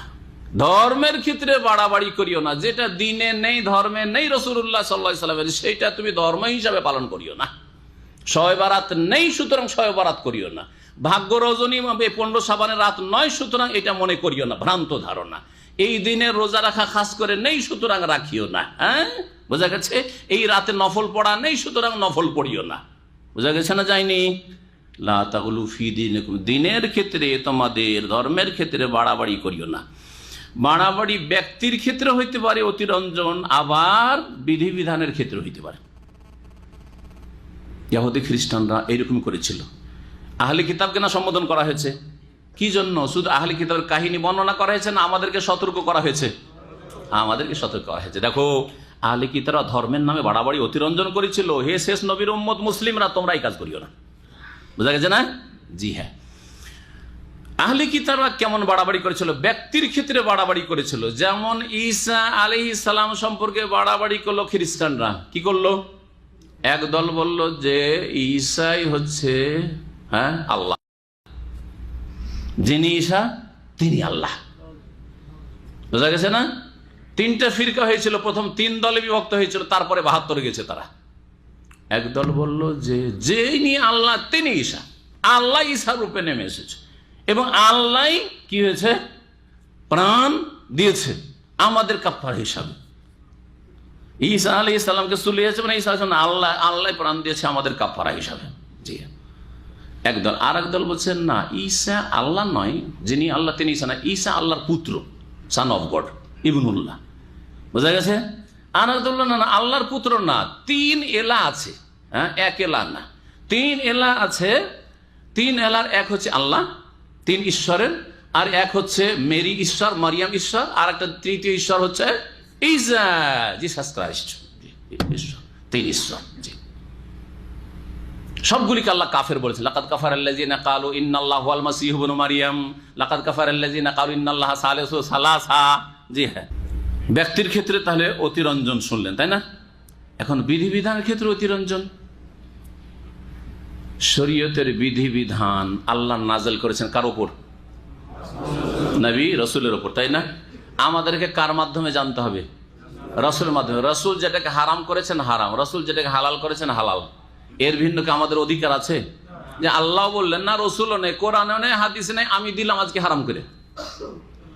কোরআনও নেই, হাদিসে নেই, আমি দিলাম, কোন দলিল নেই, দিলাম হারাম করে। আর আপনার বলছে যে এত বড় শেখ যখন আমাদের তফসির করছে, তো যদি একটা কিছুকে হারাম করে তো যেমন তেমন কথা নাকি, আমাদের জন্য হারাম আছে, ঠিক না?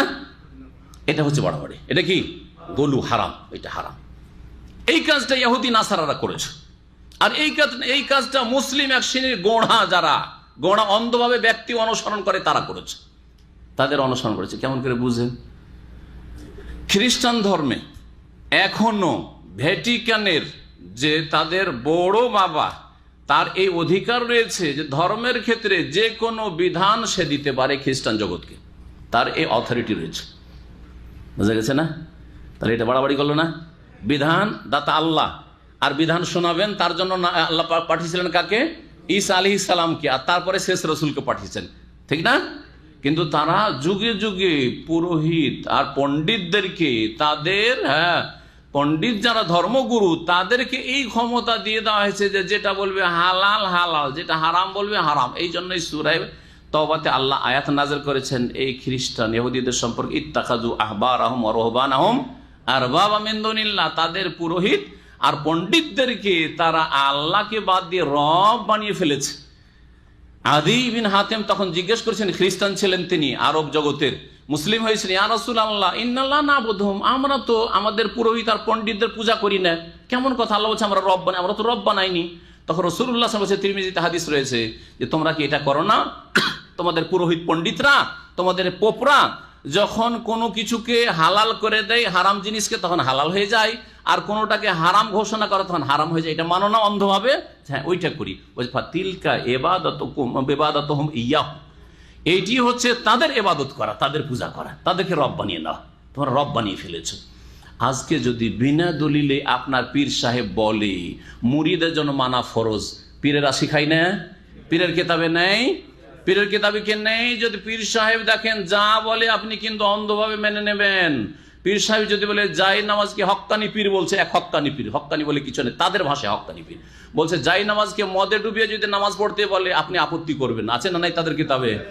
আচ্ছা, আর এক পীর বলছে যে পীর সাহেব আমার যখন মুরিদ হয়, মুরিদকে বলছে, নতুন মুরিদ হইতে এসছে, বলছে আমার প্রথম ওজিফা হচ্ছে যে আজকে তোমার এশার নামাজ পড়া চলবে না। এশার নামাজ পড়া প্রথম কাজ হচ্ছে নামাজ ছাড়া, তাহলে মুরিদ হইতে পারবে। দেখলেন কত বড় ধর্মগুরু যে সে বিধান রচনা করতে পারে। নবী তো মেরাজ থেকে 5 ওয়াক্ত নামাজ দিয়ে গেলেন, এই 1 ওয়াক্ত নামাজকে অফ করে দিয়ে মুরিদ বানায়। এটা হচ্ছে ইসলাম ধর্ম না কুফরি ধর্ম? জি হ্যাঁ। আরেক পীর বলছে যে আমার মুরিদ হওয়ার জন্য মুসলিম হওয়া জরুরি না, আপনি খ্রিস্টান থেকেও মুরিদ হইতে পারেন, আর ইহুদি থেকেও মুরিদ হইতে পারেন, হিন্দু ধর্ম পালন করেও মুরিদ হইতে পারেন, কারণ টাকার দরকার, আমার নজরানা বকশিস দরকার। ওইটা হিন্দু দিলেও চলবে, ইহুদি দিলেও চলবে, খ্রিস্টান দিলেও চলবে, নাস্তিক দিলেও চলবে, আর মুসল্লি দিলেও চলবে, ব্যাস মুরিদ হয়ে যান আপনি। বোঝা গেছে? কি বলবেন এদের কথা, আশ্চর্য আপনি। জি হ্যাঁ, অন্ধভাবে আপনি ফলো করছেন আপনি কোনো একজন ব্যক্তিকে। আমাদের মজহাবি কি আছে সেটা বলেন, আমি হাদিস মানি না, তাহলে এটা কি তাদেরকে রব বানিয়ে নেওয়া না? হ্যাঁ, বিধান রচনার অধিকার দিয়ে দেওয়া নয়? হ্যাঁ, আপনার মজহাবে 100% হক আছে, একটাও ভুল নাই, এটা গুমরাহি। ভালো করে শুনেন, 4 মজহাব মিলে প্রত্যেক মজহাবে কিছু জয়ীফ দুর্বল মাসলা আছে, এখান থেকে সহি টালেন, এখান থেকে সহি টালেন, এখান থেকে সহি টালেন, এখান থেকে সহি টালেন। বোঝা গেছে না? না বুঝেন না আমার কথা? হানাফি মজহাবে অনেক সহি মাসলা আছে, ওইটুকু নেন, বাকি ভুলটিকে ছেড়ে দেন। শাফি মজহাবে অনেকগুলি সহি কথা আছে, ওটাও নিয়ে নেন, বাকি ভুলটিকে ছেড়ে দেন। মালিকি মজহাব অনেকগুলি সহি কথা আছে অন্য মজহাব চাইতে, ওইটি নিয়ে নেন আর বাকি ভুলটি ছেড়ে দেন। হাম্বলি মজহাবের সহি মাসলাগুলি নিয়ে নেন আর ভুলটি ছেড়ে দেন, তাহলে সবগুলি সহি সহি আপনার কাছে চলে আসলে। এটা হচ্ছে মোহাম্মদ সাল্লাল্লাহু আলাইহি সাল্লামের ছেড়ে যাওয়া দিন। বোঝা গেছে না? এরা দিনের ভাষ্যকার ছিলেন। 4 ইমাম কি ছিলেন? দিনের ভাষ্যকার ছিলেন, দিন রচনাকারী ছিলেন না। কিন্তু মজহাব যারা ফরজ করেছে 130 পরের 4 মজহাব 4 ফরজ, তারা তাদেরকে বিধান রচনাকারী বানিয়ে দিয়েছেন। এরা বিধানের ভাষ্যকার ছিলেন, হ্যাঁ, এরা শারেহ ছিলেন, ব্যাখ্যা বিশ্লেষণকারী ছিলেন। যেমন আপনাদের সামনে আমি দিন ব্যাখ্যা বিশ্লেষণ করছি, ভুলও করতে পারি, ঠিকও করতে পারি, ঠিক তেমনই তাদের অবস্থাটা ছিল। জি হ্যাঁ, আল্লাহ পাক বলছেন, ইয়া আহলাল কিতাব, হে আহলে কিতাব, লা তাগলু ফি দীনিকুম, তোমরা তোমাদের ধর্মের ক্ষেত্রে বাড়াবাড়ি করিও না, অতিরঞ্জন করিও না, ওয়ালা তাকুলু আলাল্লাহ ইল্লাল হক, আল্লাহ সম্পর্কে সত্য ছাড়া অন্য কোনো কথা বলিও না। ইন্নামাল মাসিহু ঈসা মারিয়াম রাসূলুল্লাহ, নিশ্চয়ই মারিয়াম পুত্র ঈসা মসিহ আলাইহিস সালাম আল্লাহর প্রেরিত রাসূল, ওয়া কালিমাতুহু, এবং আল্লাহ পাকের বাণী। আল্লাহ পাকের বাণী, এই আল্লাহ পাকের বাণীর তাফসীরটা সংক্ষেপে শুনেন। আল্লাহ পাকের বাণী মানে হচ্ছে কুন। আল্লাহ পাকের বাণী মানে এখানে কি? কুন। কুন মানে হও, হয়ে যাও। যখন জিবরাইল আলাইহিস সালামকে মারিয়াম আলাইহাস সালামের কাছে আল্লাহ পাক পাঠালেন, ঈসা আলাইহিস সালামকে দেবেন আল্লাহ মারিয়ামের গর্ভে, বিয়ে হয়নি, কোনো পুরুষের সাথে তার কোনো সম্পর্ক হয়নি, এমনিতে আল্লাহ তার এই অসাধারণ ক্ষমতা মানব জাতিকে দেখাবেন যে আমি মানব জাতির জন্য একটা সৃষ্টিগত সিস্টেম তৈরি করে দিয়েছি, যে পুরুষ নারীর মিলনে ছেলে মেয়ে জন্মাবে বা প্রজন্ম বাড়বে, গর্ভধারণ করবে। কিন্তু এ ছাড়া, পুরুষ নারী ছাড়া, অথবা পুরুষ ছাড়া, অথবা নারী ছাড়া, 3 রকমভাবেই আমি দিতে পারি। বোঝা গেছে কি না? আদম আলাইহিস সালামকে যখন সৃষ্টি করলেন, আল্লাহ দেখিয়ে দিলেন তার কুদরতে, পুরুষ নেই নারীও নেই, আমি সৃষ্টি করে দেখিয়ে দিলাম আদমকে। হলো কি না? একটা কুদরত দেখাইলেন। যখন হাওয়াকে সৃষ্টি করলেন আলাইহিস সালাম, তখন আল্লাহ দেখিয়ে দিলেন যে দেখো, পুরুষ আদম তো আছে কিন্তু নারী নেই আদমের পাশে, হাওয়াকে আমি সৃষ্টি করে দেখাই দিলাম। যখন ঈসা আলাইহিস সালামকে সৃষ্টি করলেন, তখন আল্লাহ দেখিয়ে দিলেন যে নারী তো আছে, মারিয়াম তো আছে, কিন্তু তার কোনো স্বামী নেই, তার কোনো জোড়া নেই, বিনা জোড়াতে আমি সৃষ্টি করে দিলাম, দেখিয়ে দিলেন। তারপরে আল্লাহ বলে দিলেন যে বাকি আমার সৃষ্টিগত সিস্টেম নিজাম হচ্ছে যে কি হবে, যাকার উনসা, পুরুষ নারীর মিলনের মাধ্যমে গর্ভধারণ করবে। জি হ্যাঁ, যখন জিবরাইল আলাইহিস সালামকে পাঠালেন আল্লাহ রাব্বুল আলামিন। জিবরাইল আলাইহিস সালাম এসে কি করেছিলেন? ফুঁক দিয়েছিলেন আর কোন বলেছিলেন, কোন আল্লাহর পক্ষ থেকে বলেছিলেন, হ্যাঁ কোন বেইজনিল্লাহ, আল্লাহর হুকুম হও। এই যে কোন কথাটি আল্লাহ বলেছেন অথবা জিবরাইল আলাইহিস সালাম আল্লাহর পক্ষ থেকে বলেছে আল্লাহর হুকুমে হয়ে যাও, গর্ভধারণ করো, এটাকে কালেমা বলা হয়েছে। কি বলা হয়েছে? আল্লাহর কালেমা। আল্লাহ বলেছেন কোন, এইভাবে হয়ে যাও, হে ঈসা তুমি সৃষ্টি হও, এইভাবে বিনা বাপে সৃষ্টি হও, এটা হচ্ছে আল্লাহর কালেমা। তারপরে বলা হয়েছে আলকাহা এলা মারিয়াম, যেটি আল্লাহ কি করেছিলেন? নিক্ষেপ করেছিলেন এলা মারিয়াম, মারিয়ামের উদ্দেশ্যে, অর্থাৎ মারিয়ামের উদ্দেশ্যে আল্লাহ এই কথাটি বলেছিলেন যে কোন, মারিয়ামের গর্ভে ঈসা তুমি সৃষ্টি হয়ে যাও, এটাকে কালেমা বলা হয়েছে। রুহুম মিনহু, আর আল্লাহর পক্ষ থেকে তিনি একটি বিশেষ রূহ, আত্মা। এই রুহের ব্যাখ্যা কি স্পষ্ট করে শুনে যেমন তাফসীরকাররা বলেছেন এবং একেবারে ক্লিয়ার, সেটা হচ্ছে যে যখন জিবরাইল আলাইহিস সালামকে আল্লাহ পাঠিয়েছিলেন তখন তাকে বলেছেন যে তুমি গিয়ে ফুঁক দিবে মারিয়াম আলাইহিস সালামের সামনে গিয়ে, তুমি তার যে কামিজ রয়েছে কামিজের গলার দিকে এই দিক থেকে ফুঁক দিবে। ফুঁক দিয়েছিলেন কে? জিবরাইল আলাইহিস সালাম। এই কথা সূরা মারিয়ামে রয়েছে, সূরা মারিয়ামের তাফসীরে আমরা আলোচনা করেছি, ফানাফাকনা ফিহি মির রূহিনা। জি, আর তারপরে এটা সূরা তাহরিমের শেষও রয়েছে। আল্লাহ পাক রব্বুল আলামিনের পক্ষ থেকে জিবরাইল আলাইহিস সালাম যে ফুঁক দিয়েছিলেন, এই ফুঁককে রূহ বলা হয়েছে। এই ফুঁক দেওয়াতেই গর্ভধারণ করলেন কে? মারিয়াম আলাইহিস সালাম, আল্লাহর পক্ষ থেকে রূহ। আর আল্লাহর পক্ষ থেকে স্পেশাল রূহ, আমাদের রূহ আছে, কিন্তু আল্লাহ পাকের এই রূহটা হচ্ছে আম রূহ, সাধারণ রূহ। আপনাকে দেওয়া হয়েছে, আমাকে দেওয়া হয়েছে সাধারণ রূহ, তাই না? কিন্তু ঈসা আলাইহিস সালামের রূহটি যেহেতু স্পেশাল ভাবে আল্লাহ দিয়েছেন, বিনা পাপে দিয়েছেন, সেজন্য আল্লাহ পাকের সেটা স্পেশাল দেওয়া রূহ। যেমন আমাদের বাড়ি ঘর যা কিছু দুনিয়াতে আছে সবগুলি আল্লাহর ঘর, কিনা? সবগুলি আল্লাহর ঘর। কিন্তু মসজিদকে কি বলা হচ্ছে? আপনার বাড়ি আমার বাড়িকে কেউ আল্লাহর ঘর বলে না, বলছেন যে বাইতুল্লাহ। আমি এখন বাইতুল্লাহতে যাচ্ছি না, আমার বাড়ি যাচ্ছি বলছেন, কিন্তু মসজিদে ঢুকছেন তখন বলছে আল্লাহর ঘরে যাচ্ছি, তাই না? আর বিশেষ করে যখন কাবা ঘরে যাচ্ছেন তখন বাইতুল্লাহ যাচ্ছি। কাবা ঘর সম্পর্কে আমাদের দেশের লোকের ভাষাই তো বাইতুল্লাহ শরীফ, তাই না? স্পেশাল ঘর। ঠিক ওই রকমই ঈসা আলাইহিস সালামের রূহটি হচ্ছে আল্লাহ পাকের স্পেশাল প্রদত্ত রূহ। ফাআমিনু বিল্লাহ, সুতরাং তোমরা আল্লাহর প্রতি ঈমান নিয়ে আসো, ওয়া রাসূলিহি, আপনার রাসূলগণের প্রতি ঈমান নিয়ে আসো, ওয়ালা তাকুলু সালাসা, আর তোমরা তিন উপাস্যের কথা, তিন ঈশ্বরের কথা বলিও না। ইনতাহু, তোমরা বিরত হও, সতর্ক সাবধান হও, খায়রাল লাকুম, তোমাদের জন্য এটি কল্যাণকর হবে। এই তিন বলা থেকে বিরত হও, তৃতীয়বাদ থেকে বিরত হও, বিরত হও। তিন খোদাই যদি না থাকে তো বহু এলাকা কোথায় আছে? তিন উপাস্য যদি না থাকে, মাবুদ না থাকে, তো এত দুর্গা দরগা কোথায় আছে? জি, আল্লাহ বলছেন যে তোমরা তিন বলিও না, যে তিন এলা, আল্লাহ, মারিয়াম আর ঈসা, এই কথা বলিও না। ইনতাহু, তোমরা বিরত হও এই কুফরি শিরকি কথা থেকে, খায়রাল লাকুম, যেটা তোমাদের জন্য কল্যাণকর হবে। বরং শুনে রাখো, ইন্নামাল্লাহু ইলাহুন ওয়াহিদ, নিশ্চয় উপাস্য হচ্ছেন সত্য একমাত্র, ওয়াহিদ, এক ও একক, সুবহানাহ, এবং তিনি পাক পবিত্র, আইয়াকুনা লাহু ওয়ালাদ, যে তার কোনো সন্তান হবে, তার কোনো সন্তান থেকে কি পাক পবিত্র। আল্লাহ পাক পবিত্র। সন্তান হওয়া দুর্বলতা, সন্তান হওয়া আমাদের কি দুর্বলতা। সন্তানের প্রয়োজন আছে বার্ধক্যে বা অন্য কাজের ক্ষেত্রে, অনেক কাজে সহযোগিতা মিলবে, এই ছেলেগুলো মানুষ করার পরে বড় হবে, তখন এই আশায় আমরা ছেলে মেয়েদেরকে মানুষ করছি, তাই না? কিন্তু আল্লাহর তো ওইসবের প্রয়োজন হয় না। হুয়াল গনি আস-সামাদ। তো আল্লাহ পাক রব্বুল আলামিন সন্তান থেকে পাক পবিত্র, সুতরাং আল্লাহর পুত্রও বলবেন না, আর যিনি আল্লাহ তিনি ঈসাও বলবেন না, আর আল্লাহর অংশীদার তিন খোদার তৃতীয় ঈসা এটাও বলবে না। লাহু মাফিস সামাওয়াতি ওয়া মাফিল আরদ, যা কিছু আকাশ এবং জমিনে রয়েছে সব কিছুই আল্লাহর। ওয়া কাফা বিল্লাহি ওয়াকিলা, আল্লাহ কর্মবিধায়ক হিসাবে যথেষ্ট, আল্লাহ কর্মবিধায়ক হিসাবে যথেষ্ট। এখানে অতিরঞ্জন সম্পর্কে একটি হাদিস শুনে আপনাদেরকে। নবী মুহাম্মদ রাসূলুল্লাহ সাল্লাল্লাহু আলাইহি সাল্লামের হাদিস বুখারীতে রয়েছে, সহিহ বুখারী হাদিস। বললেন একবার ওমর রাদিয়াল্লাহু তাআলা থেকে বর্ণিত, লা তুতরুনি, আমার সম্পর্কে প্রশংসা করতে গিয়ে অতিরঞ্জন করিও না। ইতরা আর গোলু কাছাকাছি শব্দ। প্রশংসা করতে গিয়ে বাড়াবাড়ি করা ইতরা বলা হয়, লা তুতরুনি। আর কথা কাজের ক্ষেত্রে বিভিন্ন ক্ষেত্রে বাড়াবাড়িকে গোলু বলা হয়।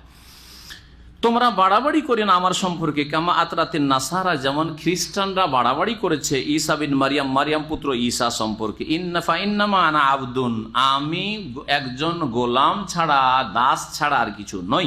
ফাকুলু, সুতরাং বলবে যে মুহাম্মদ সাল্লাল্লাহু আলাইহি ওয়াসাল্লাম কে? আব্দুল্লাহ ওয়া রাসূলু, কে? আল্লাহর দাস, বান্দা, গোলাম এবং রসুল। আল্লাহর যখন গোলাম তো আল্লাহর শরীক হতে পারে? হতে পারে? নবী আলেমুল গায়েব, নবী হাজির নাজির, নবী দিতে পারেন, হ্যাঁ, নবী হায়াতুন, নবী বেঁচে আছেন আল্লাহর মতো, আল্লাহই চিরঞ্জীব। শিরকি কুফরি কথা, আল্লাহর শরীক বানিয়ে দিলে তুমি আল্লাহর গুণে, আল্লাহর কাজে। আর একটি হাদিস একবার মুসনাদ আহমদে আছে, আনাস বিন মালিক রাদিয়াল্লাহু তাআলা আনহু থেকে বর্ণিত, বলছেন যে একজন লোক এসে বলছেন নবী সাল্লাল্লাহু আলাইহি ওয়াসাল্লামকে, ইয়া মুহাম্মদ, ইয়া সাইয়্যিদানা, ইয়া ইবনা সাইয়্যিদানা, ওয়া খাইরানা ওয়া ইবনা খাইরানা, হে আমাদের সরদার, ইবনা সাইয়্যিদানা, সরদারের ছেলে, ওয়া খাইরানা, আমাদের সর্বশ্রেষ্ঠ, ওয়া ইবনা খাইরানা, সর্বশ্রেষ্ঠ ব্যক্তির ছেলে, সন্তান। ফাকালা রাসূলুল্লাহ, অথচ নবী সাল্লাল্লাহু আলাইহি ওয়াসাল্লামের ক্ষেত্রে এই কথাগুলি সবগুলি ঠিক, কিন্তু সতর্ক করলেন না, এটা বাড়াবাড়ির দিকে যাচ্ছে, আর বাড়াবে না, এগুলো করবে না। বাড়াবাড়ির সম্ভাবনা আছে, এইভাবে ধীরে ধীরে মানুষ অতিরঞ্জন করে। ইয়া আইয়ুহান নাস, হে মানব সকল, আলাইকুম বিকাউলিকুম, তোমরা তোমাদের মধ্যমপন্থী কথাগুলি বলিও বা মধ্যম পন্থা অবলম্বন করিও। ওয়ালা ইয়াস্তাহিয়ান্নাকুমুশ শায়তান, শয়তান তোমাদেরকে প্ররোচিত না করে। আনা মুহাম্মদ ইবনে আব্দুল্লাহ, আমি আব্দুল্লাহর পুত্র মুহাম্মদ, বাপ আব্দুল্লাহ, আমি মুহাম্মদ।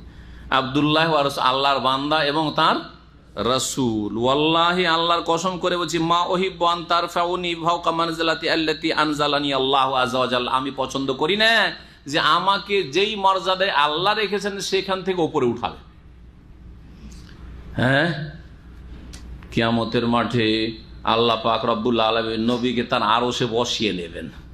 হ্যাঁ, চিল্লার ভাইদের কিতাব আছে, ফাজাইল আমলে আছে, ভালো করে শুনেন, অতিরঞ্জন না, যে আল্লাহ তার আরশে বসিয়ে দিবেন কাকে? নবী মুহাম্মদ সাল্লাল্লাহু আলাইহি ওয়াসাল্লাম। একটা আয়াত দেখান তো দেখি কোথায় আছে, একটা হাদিস দেখান তো দেখি কোথায় আছে। তো এইসব বাড়াবাড়ি কেন? জি হ্যাঁ, এগুলো অতিরঞ্জন, ভালো করে শুনে রাখেন ধর্মের নামে। আমি পছন্দ করছি না যে আমাকে এমন বাড়াবে যেটা আল্লাহ বলেননি। এখন নবী সাল্লাল্লাহু আলাইহি ওয়াসাল্লামকে এমন কিছু বলা যে নবী কে মারা গেছেন বলা যাবে না, ইন্তেকাল করেছেন বলা যাবে না, আল্লাহ পিয়ারা হয়ে গেছেন, নবী হায়াতুন, নবী বেঁচে আছেন ইত্যাদি, এগুলো বাড়াবাড়ি। নবী নূরের তৈরি, এগুলো বাড়াবাড়ি। নবী সম্পর্কে, ব্যক্তি সম্পর্কে বাড়াবাড়ি। তারপরে নবীর ছায়া ছিল না, বাড়াবাড়ি। হ্যাঁ, নবীর পেশাব পায়খানা দেখা যেত না, বাড়াবাড়ি, অতিরঞ্জন, সবগুলি তো দলিল দেন যে একটা আয়াতে হাদিসে কোথাও আছে যেগুলো হচ্ছিল না নবী সাল্লাল্লাহু আলাইহি ওয়াসাল্লাম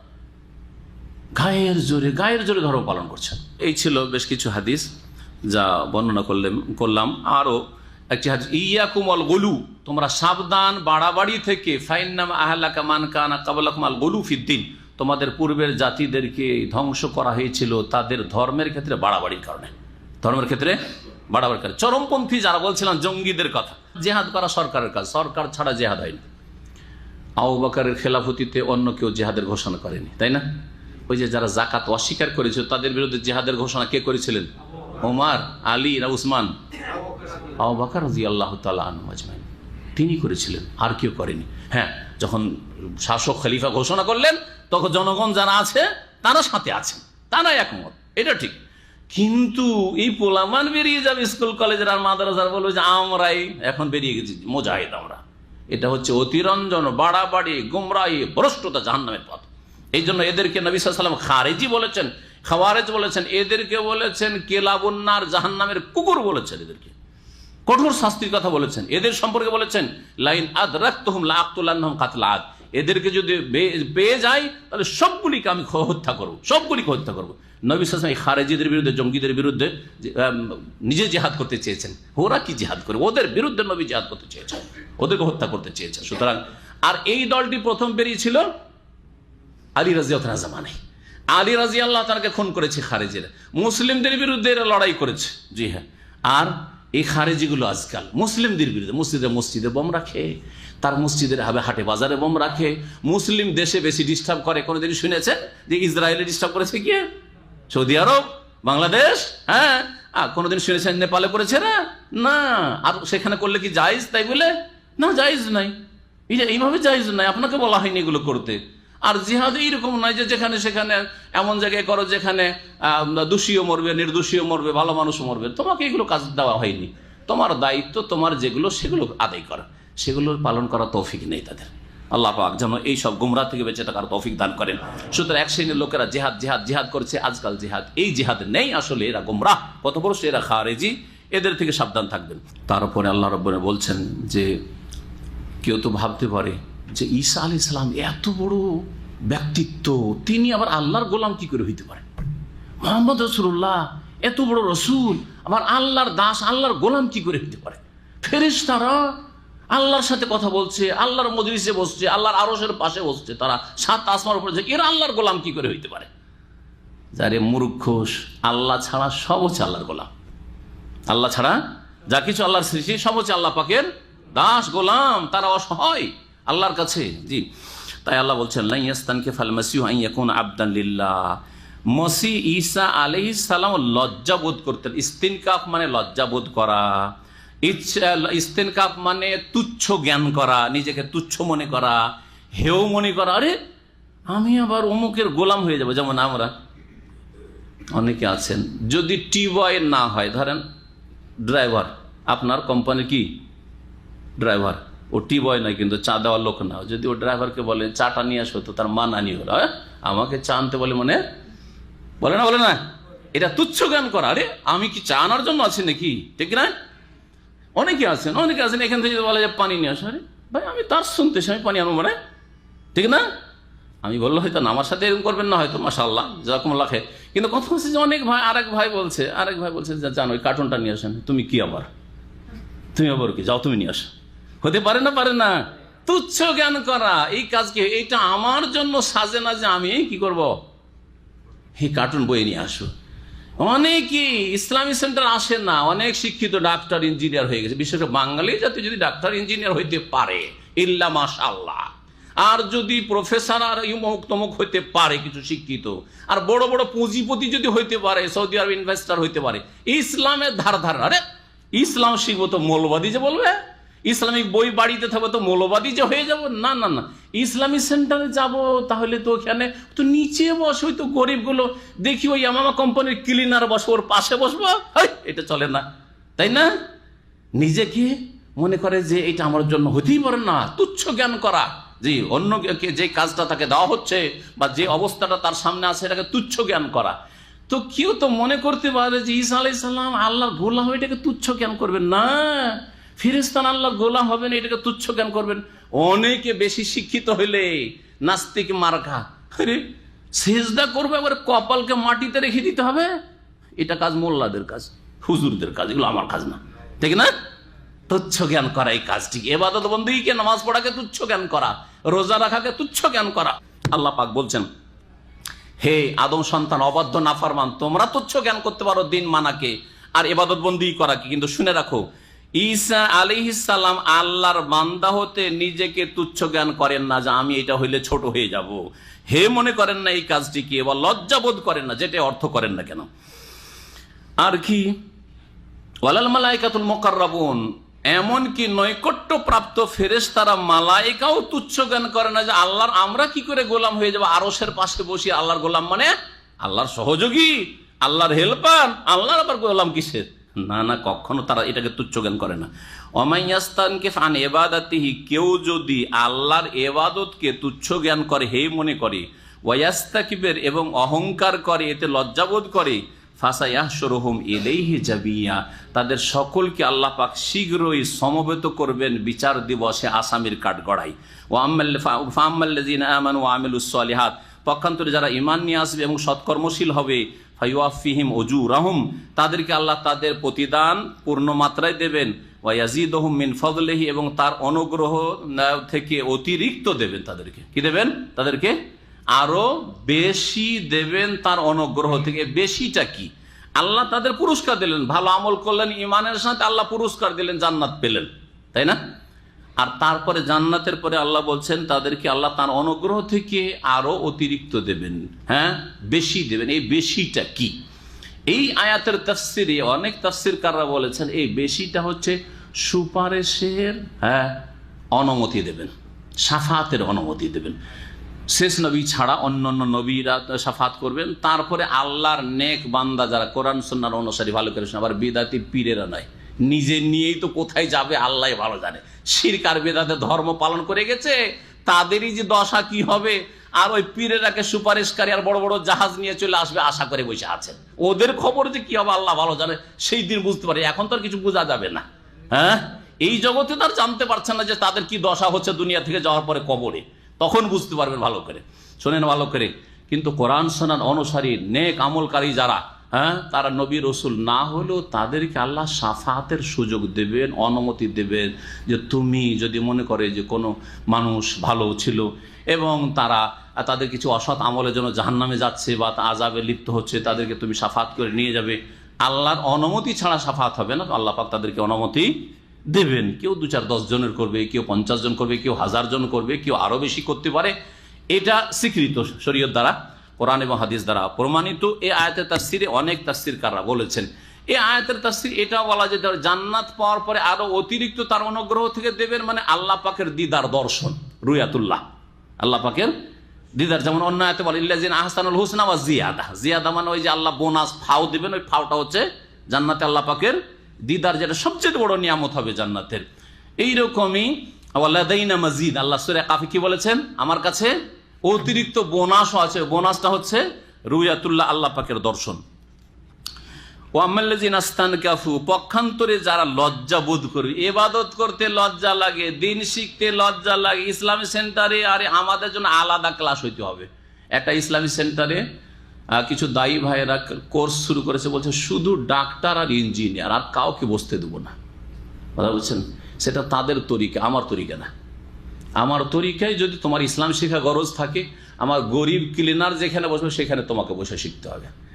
আর তোমার জন্য আমি চেয়ারের ব্যবস্থা করবো হাই ফাই আর ভালো ভালো খাবারের, আর তুমি ইঞ্জিনিয়ার আর ডাক্তার পুঁজিপতি ইনভেস্টর সেই জন্য, হ্যাঁ এখানকার, আর তুমি কোথাকার চেয়ারম্যান অথবা বড় নেতা সেই জন্য, আর বাকি ওইখানে আমার ক্লিনার গরিব ভাইলে 500 টাকা বেতন আলা আসো বলো ধাক্কা দিবের যে না তোমার এখানে সুযোগ নেই। এটা এই ধর্মে বিশ্বাসী নয় আমি, এটা মোটেই করতে দেবো না।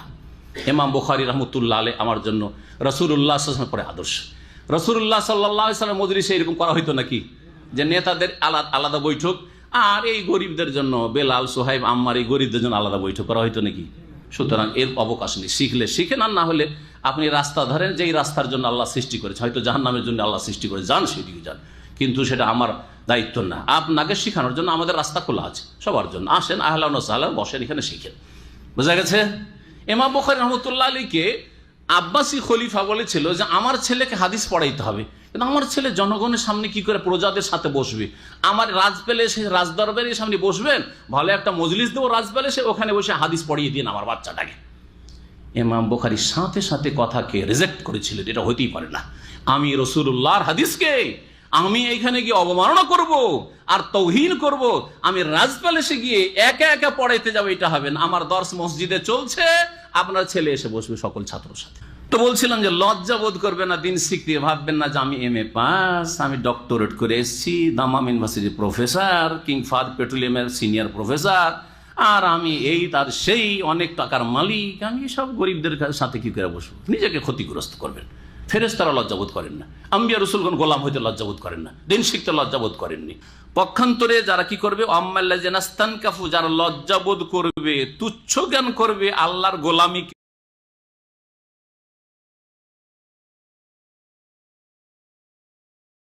উবুদিয়াতকে, ওয়াস্তাকবারু, আর অহংকার প্রদর্শন করবে, ফায়ুআযযিবুহুম আযাবান আলীমা, তাদেরকে আল্লাহ মর্মান্তিক আযাব শাস্তি দেবেন।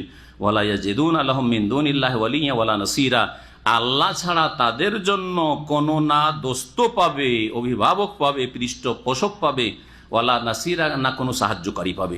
ইয়া আইয়ুহান নাস, হে মানব সকল, কাদ জাআকুম বুরহানুম মির রাব্বিকুম, তোমাদের কাছে তোমাদের প্রতিপালকের পক্ষ থেকে অকাট্য দলিল প্রমাণ এসেছে। অকাট্য দলিল প্রমাণ এসেছে। এই বুরহান বলতে কি বোঝানো হয়েছে?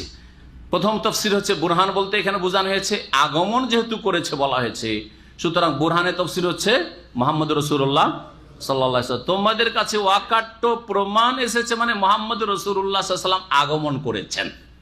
মুহাম্মদ সাল্লাল্লাহু আলাইহি ওয়াসাল্লাম অকাট্য দলিল কেন বলা হইল? এই জন্য বলা হইল যে মুহাম্মদ রাসূলুল্লাহ সাল্লাল্লাহু আলাইহি ওয়াসাল্লামের অক্ষরের কোনো জ্ঞান ছিল না, কোনটা আলিফ, কোনটা বা, কোনটা ইয়া, কোনটা জিম, কিছু জানতেন? পড়তে পারতেন? কিছুই জানতেন না। তারপরেও দুনিয়ার সবচেয়ে বড় আলেম, সবচেয়ে বড় মহাজ্ঞানী, হ্যাঁ, সবচেয়ে বড় মুআল্লিম, শিক্ষক, সবচেয়ে বড় মুরব্বী, হ্যাঁ, চিন্তা করুন, আপনি চিন্তা করুন। যেমন তেমন কথা নাকি? এতদিন ধরে লেখাপড়া করে আমরা সামান্য জ্ঞান, মনে হচ্ছে এমন এমন ক্ষেত্রে একেবারে নতুন, কিছুই জানছি না। ওমা উতিতু মিনাল ইলমি ইল্লা কালিলা, সামান্য কিছু জেনেছি, সামান্য কিছু জেনেছি। যে যত কম জানবে সে তত মনে করে আমি বেশি জানি, তাই না? যেমন যত অল্প পানিতে মাছ থাকে তত ফুটুং ফুটুং করে, আরে কত মাছ রে, কত মাছ রে, দু চারটা মাছই আছে, কিন্তু পানি যেহেতু আধা হাত, সে যেন সব মাছগুলি বেশি লাফাচ্ছে। সমুদ্রের মাছ আর নদীর মাছ অত লাফাই না, লাফায় গভীর পানির মাছ, খুব অনলাইনে হোক, এদের মধ্যে কিছু এরকম আছে। সব মুফতি ফতোয়া দিতে আমাকে সবচেয়ে বেশি ভয় লাগে, ফতোয়া দিতে আমাকে সবচেয়ে বেশি ভয় লাগে। এক শ্রেণীর ভাইদেরকে কোনো ভয় লাগে না। কারোর জন্য কারো মেয়েকে হালাল করে দিল, কারোর জন্য কাউকে বিয়ে করা হালাল করে দিল, কারোর জন্য কারো বিনা ওলিতে হালাল করে দিল। বলছে যে মেয়েটা যেহেতু জান দিয়ে দিতে চাইছে, যে তুমি যদি আমাকে বিয়ে না করো তো আত্মহত্যা করব, তোর জান বাঁচাবার জন্য তুমি নিয়ে পালিয়ে যাও, দিয়ে বিয়ে করে নাও। লা হাওলা ওয়ালা কুওয়াতা ইল্লা বিল্লাহ। এই ফতোয়া কোত্থেকে দিলেন? আবু হানিফা দিয়েছেন, শাফি দিয়েছেন। এই ফতোয়া যদি আবু হানিফা, শাফি, মালিক, আহমদের সামনে পেশ করা হয়তো কখনো ফতোয়া দিত না। এইভাবে ফতোয়া দেন যেভাবে আপনি ফতোয়া দিচ্ছেন। কেউ গিয়ে নিজেই মুফতি সেজে, নিজেই মুফতি, নিজেরই মাসলা, নিজে মুফতি, নিজেরই মাসলা। মেয়ে একটা গুমরা হয়ে যাচ্ছে, বাপ মা গুমরা, আর ভাইরা সব গুমরা, পাঠিয়ে দেবে ইউরোপে।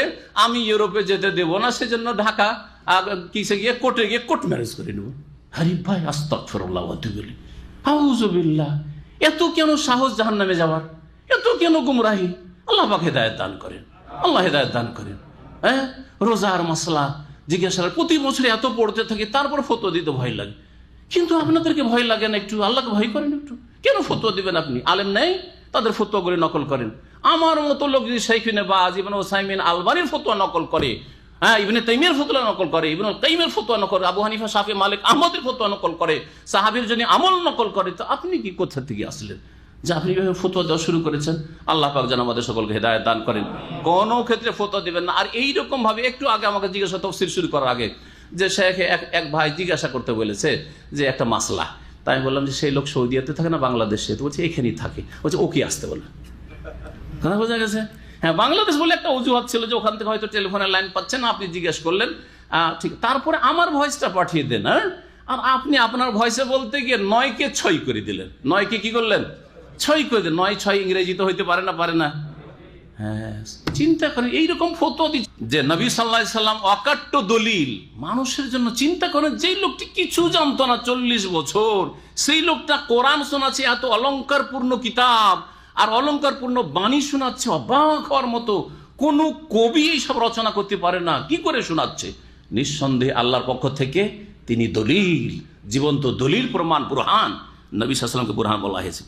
আর কেউ কেউ বলেছেন এখানে কোরআনকে বুরহান বলা হয়েছে, যেটা পরে বলা হচ্ছে তাকে নূরও বলা হয়েছে কোরআনকে, আর কোরআনকে বুরহানও বলা হয়েছে।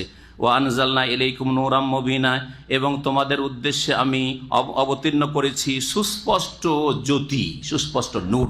সুস্পষ্ট নূর নাযিল করেছেন মানে কি? কোরআন কারীমকে নূর বলা হয়েছে, তো কোরআন কারীম নূরের পয়দা নাকি?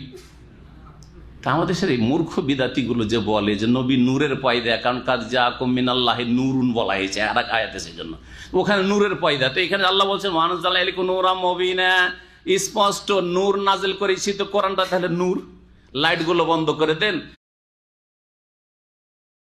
আর ঘরকে অন্ধকার করে দেন, আর কোরআনটাকে এরকম করে ধরেন যে এই কোরআন তুই তো নূর, আল্লাহ কোরআনে বলেছেন, তো লাইট দে, বিদ্যুৎ দে, দেবে নাকি?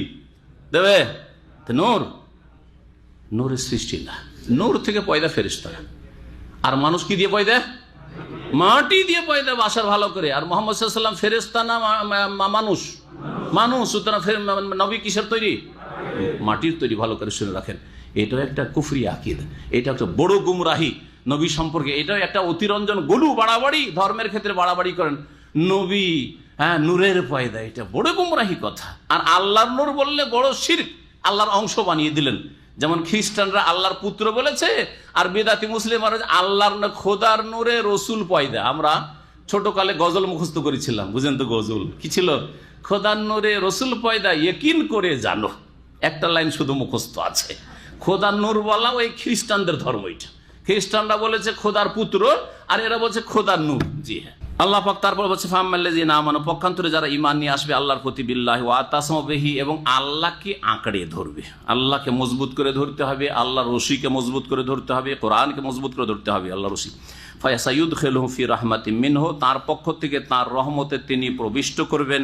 ওয়া ফাযলিন, এবং অনুগ্রহে আল্লাহ পাক নেবেন। ওয়াহদিহিম ইলাইহি সিরাতাম মুস্তাকিমা, এবং তার দিকে আল্লাহ সরল পথের রাস্তা দেখাবেন।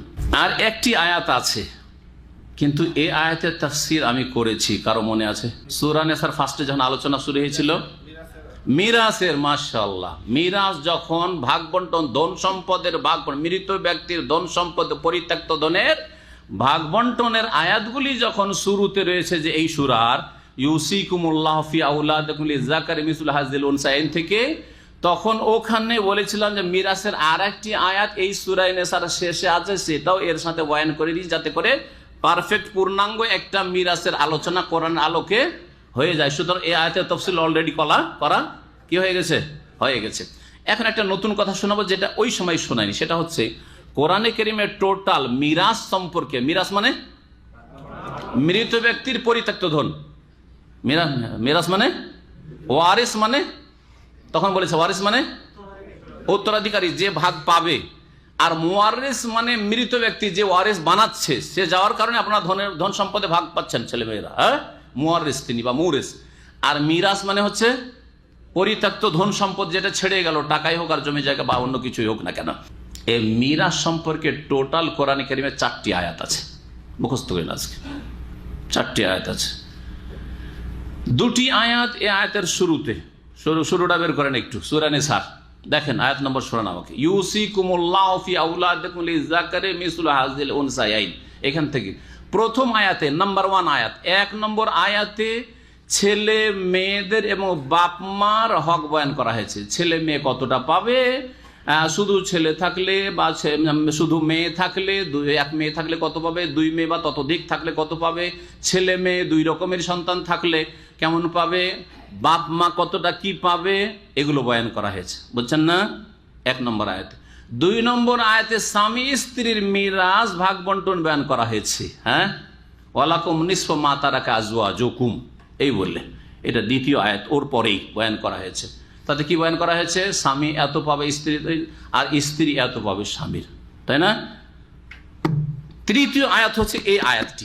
3য় আয়াত হচ্ছে এই আয়াতটি। আয়াত নম্বর কত? 176।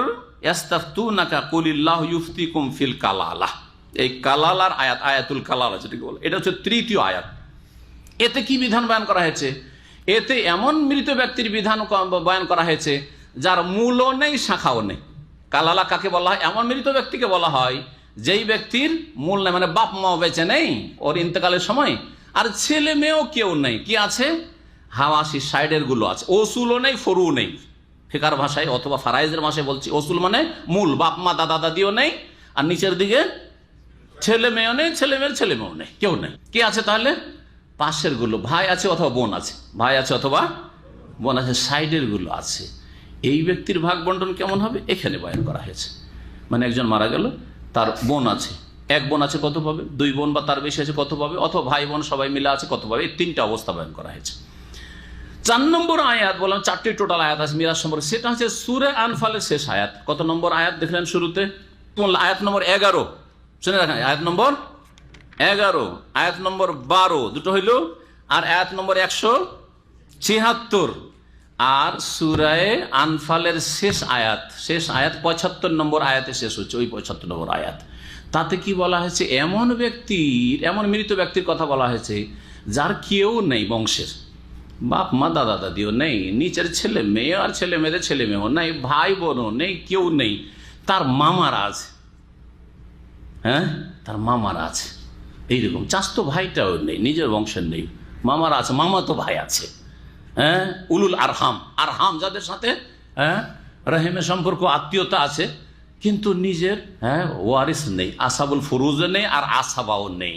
এদের কথা এই 4টি টোটাল আয়াত ফারাইজ সম্পর্কে আছে বলে দিলাম। আর বাকি শুধু আয়াতের তাফসীর যেহেতু বিস্তারিত হয়েছে তরজমা করে দিয়ে মাসলাটা বলে দিই। আল্লাহ বলছেন ইস্তাফতুনাকা, হে নবী তোমাকে লোকেরা মাসলা ফাতোয়া জিজ্ঞেস করছে। কি জিজ্ঞেস করছে? ইস্তিফতা মানে ফতোয়া জিজ্ঞেস করা। তা আল্লাহ ফতোয়ার কথা বলেছেন, ফতোয়া কে দিবে? ফতোয়া দেওয়ার যার ক্ষমতা আছে। রাসূলুল্লাহ সাল্লাল্লাহু আলাইহি ওয়াসাল্লাম ফতোয়া দিয়েছেন, এই ওয়াহির জ্ঞান যথেষ্ট থাকলে ফতোয়া দেবেন। শুনে শুনে সুন্নি মুসলমান ফতোয়া দেবেন না, দাস থেকে শুনে গেলেন আর মুফতি সেজে গেলেন, এরকম কাজ করবেন না, কথা নকল করে দিবেন। কুলিল্লাহ, হে নবী বলে দাও আল্লাহ তোমাদেরকে ফতোয়া দিচ্ছেন, মাসলা বলে দিচ্ছেন ফিল কালালা। কালালা মৃত ব্যক্তি সম্পর্কে। কালালার সংজ্ঞা বললাম, যার ওপরেও নাই নিচেও কেউ নেই। ইনিমরিউন হালাকা, কালালা হচ্ছে কোনো ব্যক্তি যদি মারা যায়, ধ্বংস হয়, মানে মারা যায়। হালাকা মানে ধ্বংস হয় না, হালাকা মানে মারা যায়। আমাদের বাংলায় বলি হালাকা মানে আযাব যেন, তাই না? না, হালাক মানে মারা যাওয়া। লাইসা লাহু ওয়ালাদুন, যার কোনো সন্তান সন্ততি নেই। ওয়ালাহু উখতুন, আর বাপ মাও নেই, ওইটাও লাগাইতে হবে। কিন্তু তার বোন আছে। যদি এক বোন থাকে ফালাহা নিসফ মা তারাক, পরিত্যক্ত ধন থেকে অর্ধেক ওই বোন পাবে, বাকি অর্ধেক থেকে গেল অর্ধেক তাহলে তার মামারা থাকলে, মামাতো ভাইরা থাকলে পাবে।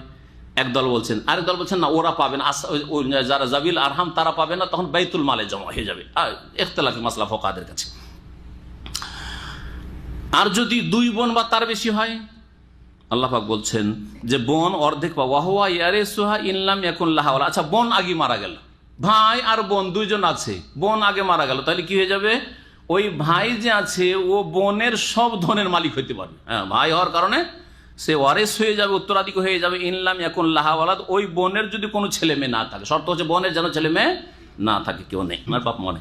ফাইন কানা তাসনাতাইন, বোন যদি দুটো থাকে, ফালাহুমা সুলুসানি, তাহলে দুই বোনের জন্য 2/3 3 10, যতই বোন থাকে 2 অথবা ততোধিক যদি থাকে তাহলে 2/3, 1/3 বাকি বেঁচে যাচ্ছে। সেটা হয় ওই যে যারা জাবিল আরহাম, দূরের আত্মীয় যারা মামা মামাতো ভাই এরা, অথবা বাইতুল মালে জমা হবে, যেমন ফুকাহাদের আরেকটি মত।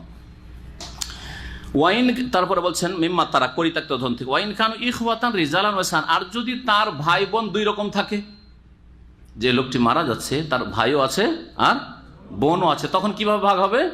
তখন যেমন ছেলে মেয়েদের, আপনার ছেলে মেয়ে থাকলে কেমন হয়?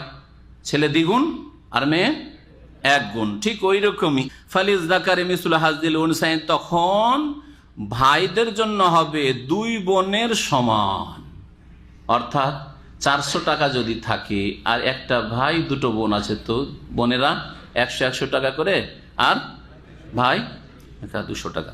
ইউবাইয়িনুল্লাহু লাকুম, আল্লাহ তোমাদের জন্য বর্ণনা করেছেন আন তাযিল্লু, যাতে করে তোমরা পথভ্রষ্ট না হয়ে যাও। মাখাফাত আন তাযিল্লু বা লিআল্লা আন তাযিল্লু, এরকম আছে, যাতে করে তোমরা পথভ্রষ্ট না হয়, এই জন্য আল্লাহ পাক এই বিধানগুলি বর্ণনা করে। আল্লাহ বিকুল্লি শাইইন আলিম, আল্লাহ পাক সবকিছু সম্পর্কে সর্বজ্ঞ। সাল্লাল্লাহু আলাইহি ওয়া সাল্লাম নবিয়ানা মুহাম্মদ ওয়া আলা আলিহি ওয়া সাহবিহি আজমাইন। সুবহান রাব্বিকা রাব্বিল ইজ্জাতি আম্মা ইয়াসিফুন ওয়া সালামুন আলাল মুরসালিন ওয়াল হামদুলিল্লাহি রাব্বিল